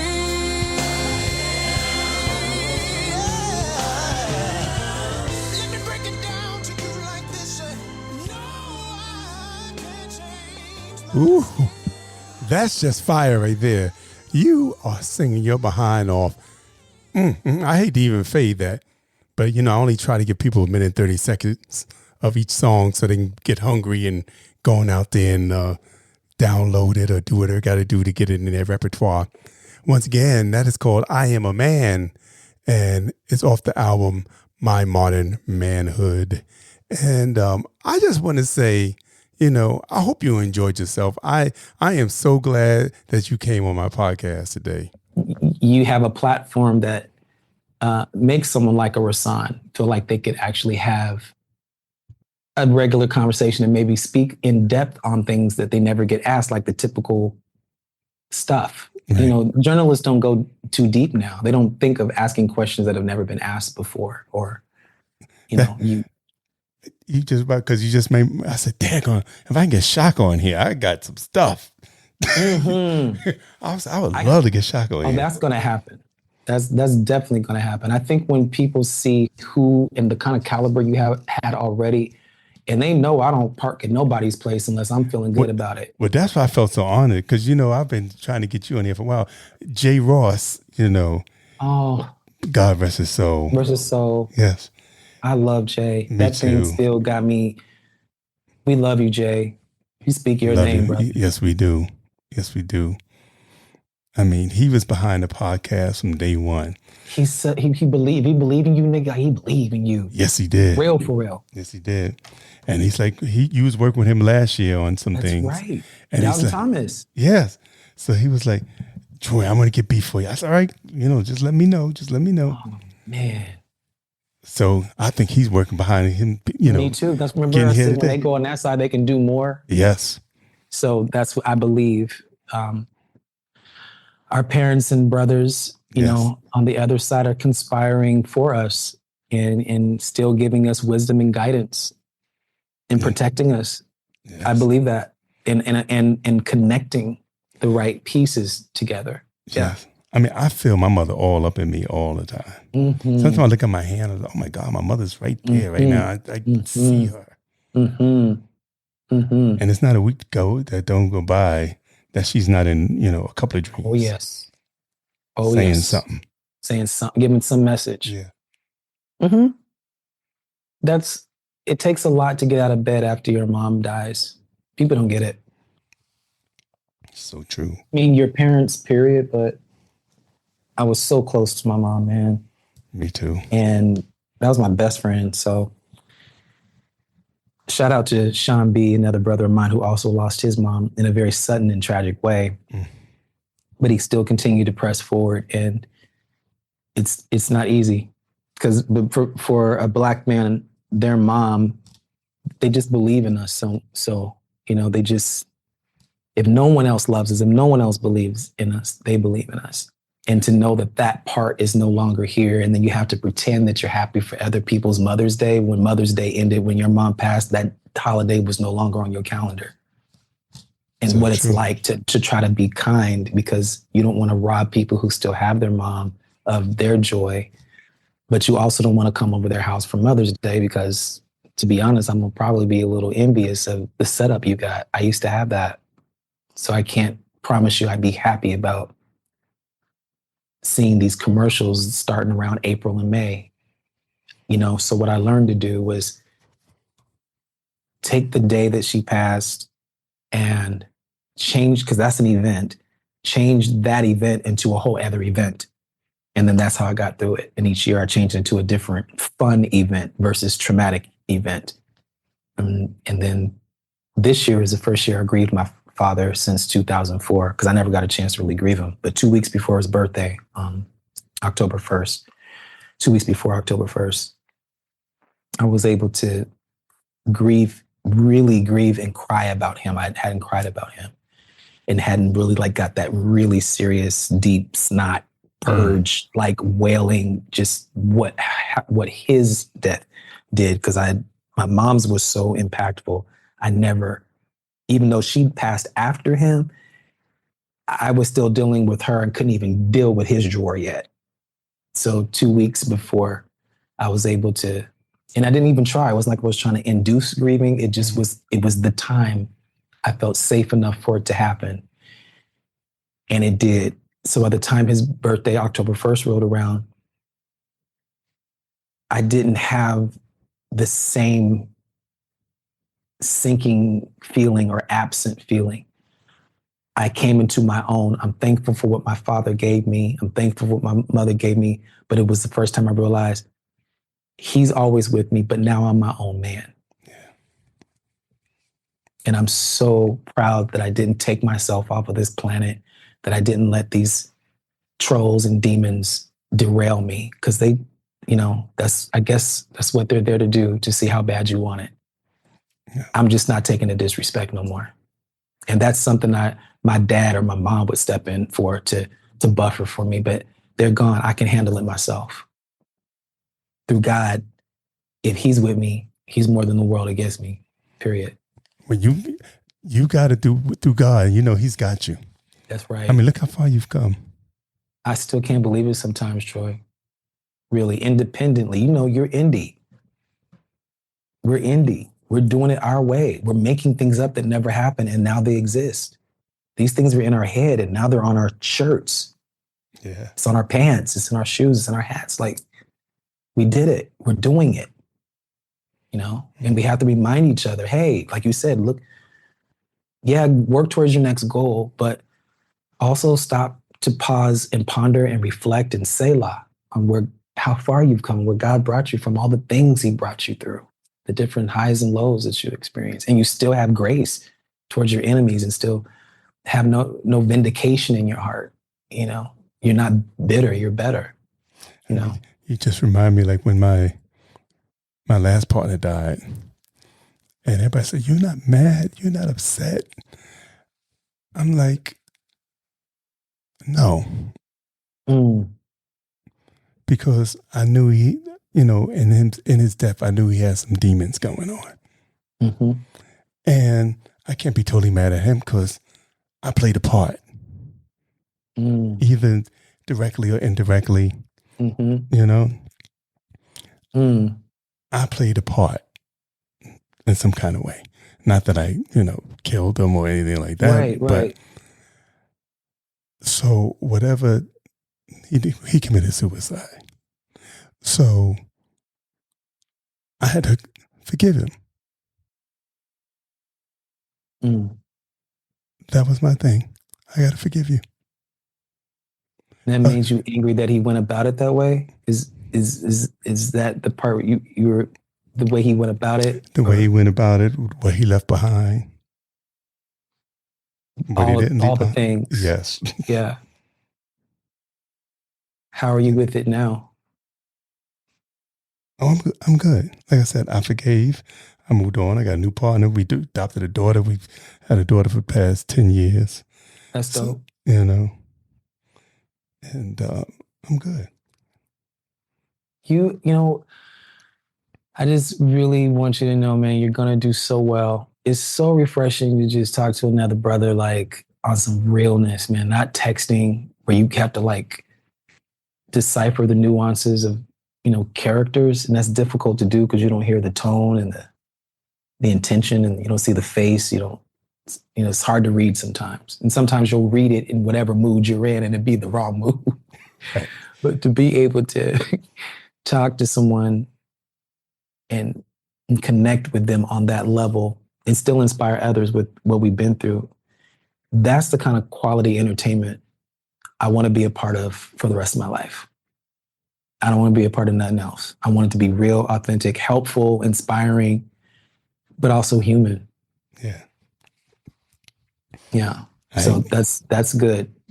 More of this. I hope more people just get off their ass and do their podcast. Because you wouldn't believe how many people want to hear the same thing we're saying, but the way you say it.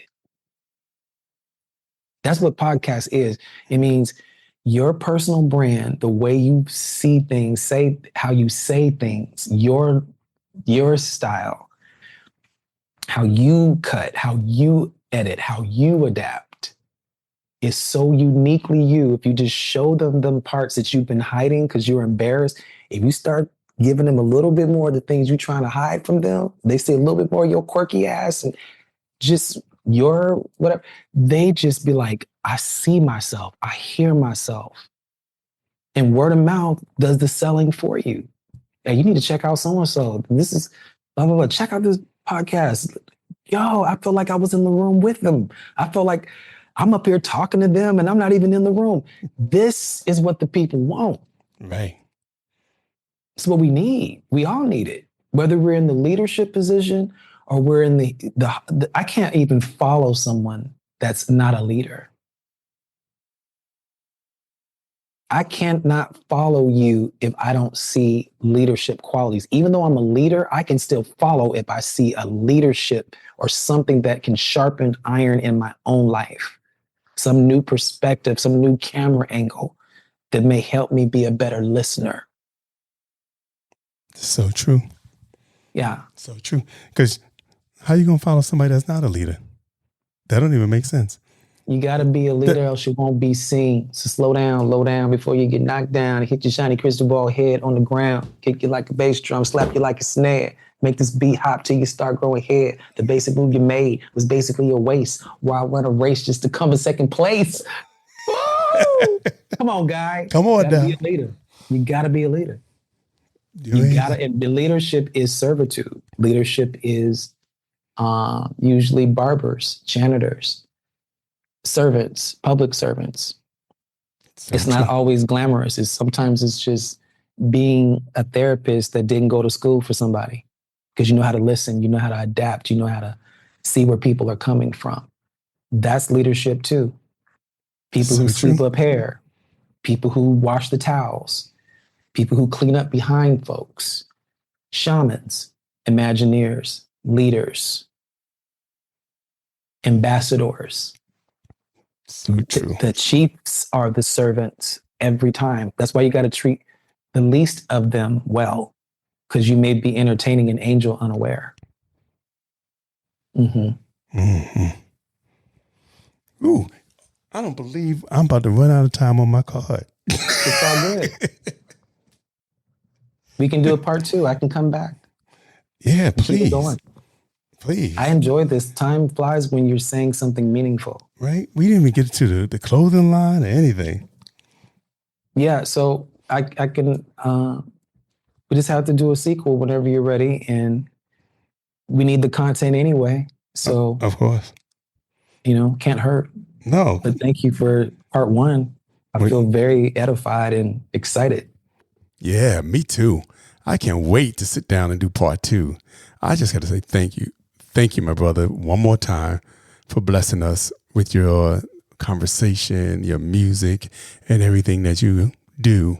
And love and peace, okay? Okay, thank you for your time. Man, thank you so much. All right, have a good night, brother. And I just thank you. Congratulations. I'm so honored, so very honored. I figured it was going to go this way. I'm so glad that you are exactly who I discerned and felt you were and more. So blessings to you and your partner and your daughter and just everybody. Well, all right, brother, thank you so much, man. All right, I'll talk to you soon. Yeah, we'll be talking soon. All right, bye. All right, peace. Yeah, once again, that was the one and only Mr. B.Slade. And we cannot end this podcast without playing his latest single, which is a remake of, let's say, reimagined version of Gino Vanelli's I Just Want to Stop. And let me tell you, B is singing his behind off. And it's with Mr. Sheila E and Patrick Lamb. Check it out, y'all. And wait a second. I'm not going to say anything else after this song. So I just want to tell you all, thank you for listening. Thank you for sticking in. Thank you for supporting the Bass Entertainment Podcast. And just keep it tuned, baby. You know, I'm always got something new coming for you. And until next week, peace and love.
This is David P. Stevens. Hello, this is Christian Demasonis, a.k.a. Big New York. Hey, it's Miss Granny. Hey, this is David Sosa, the Latin Prince of Soul. Hey, everybody, this is Kevin Owens.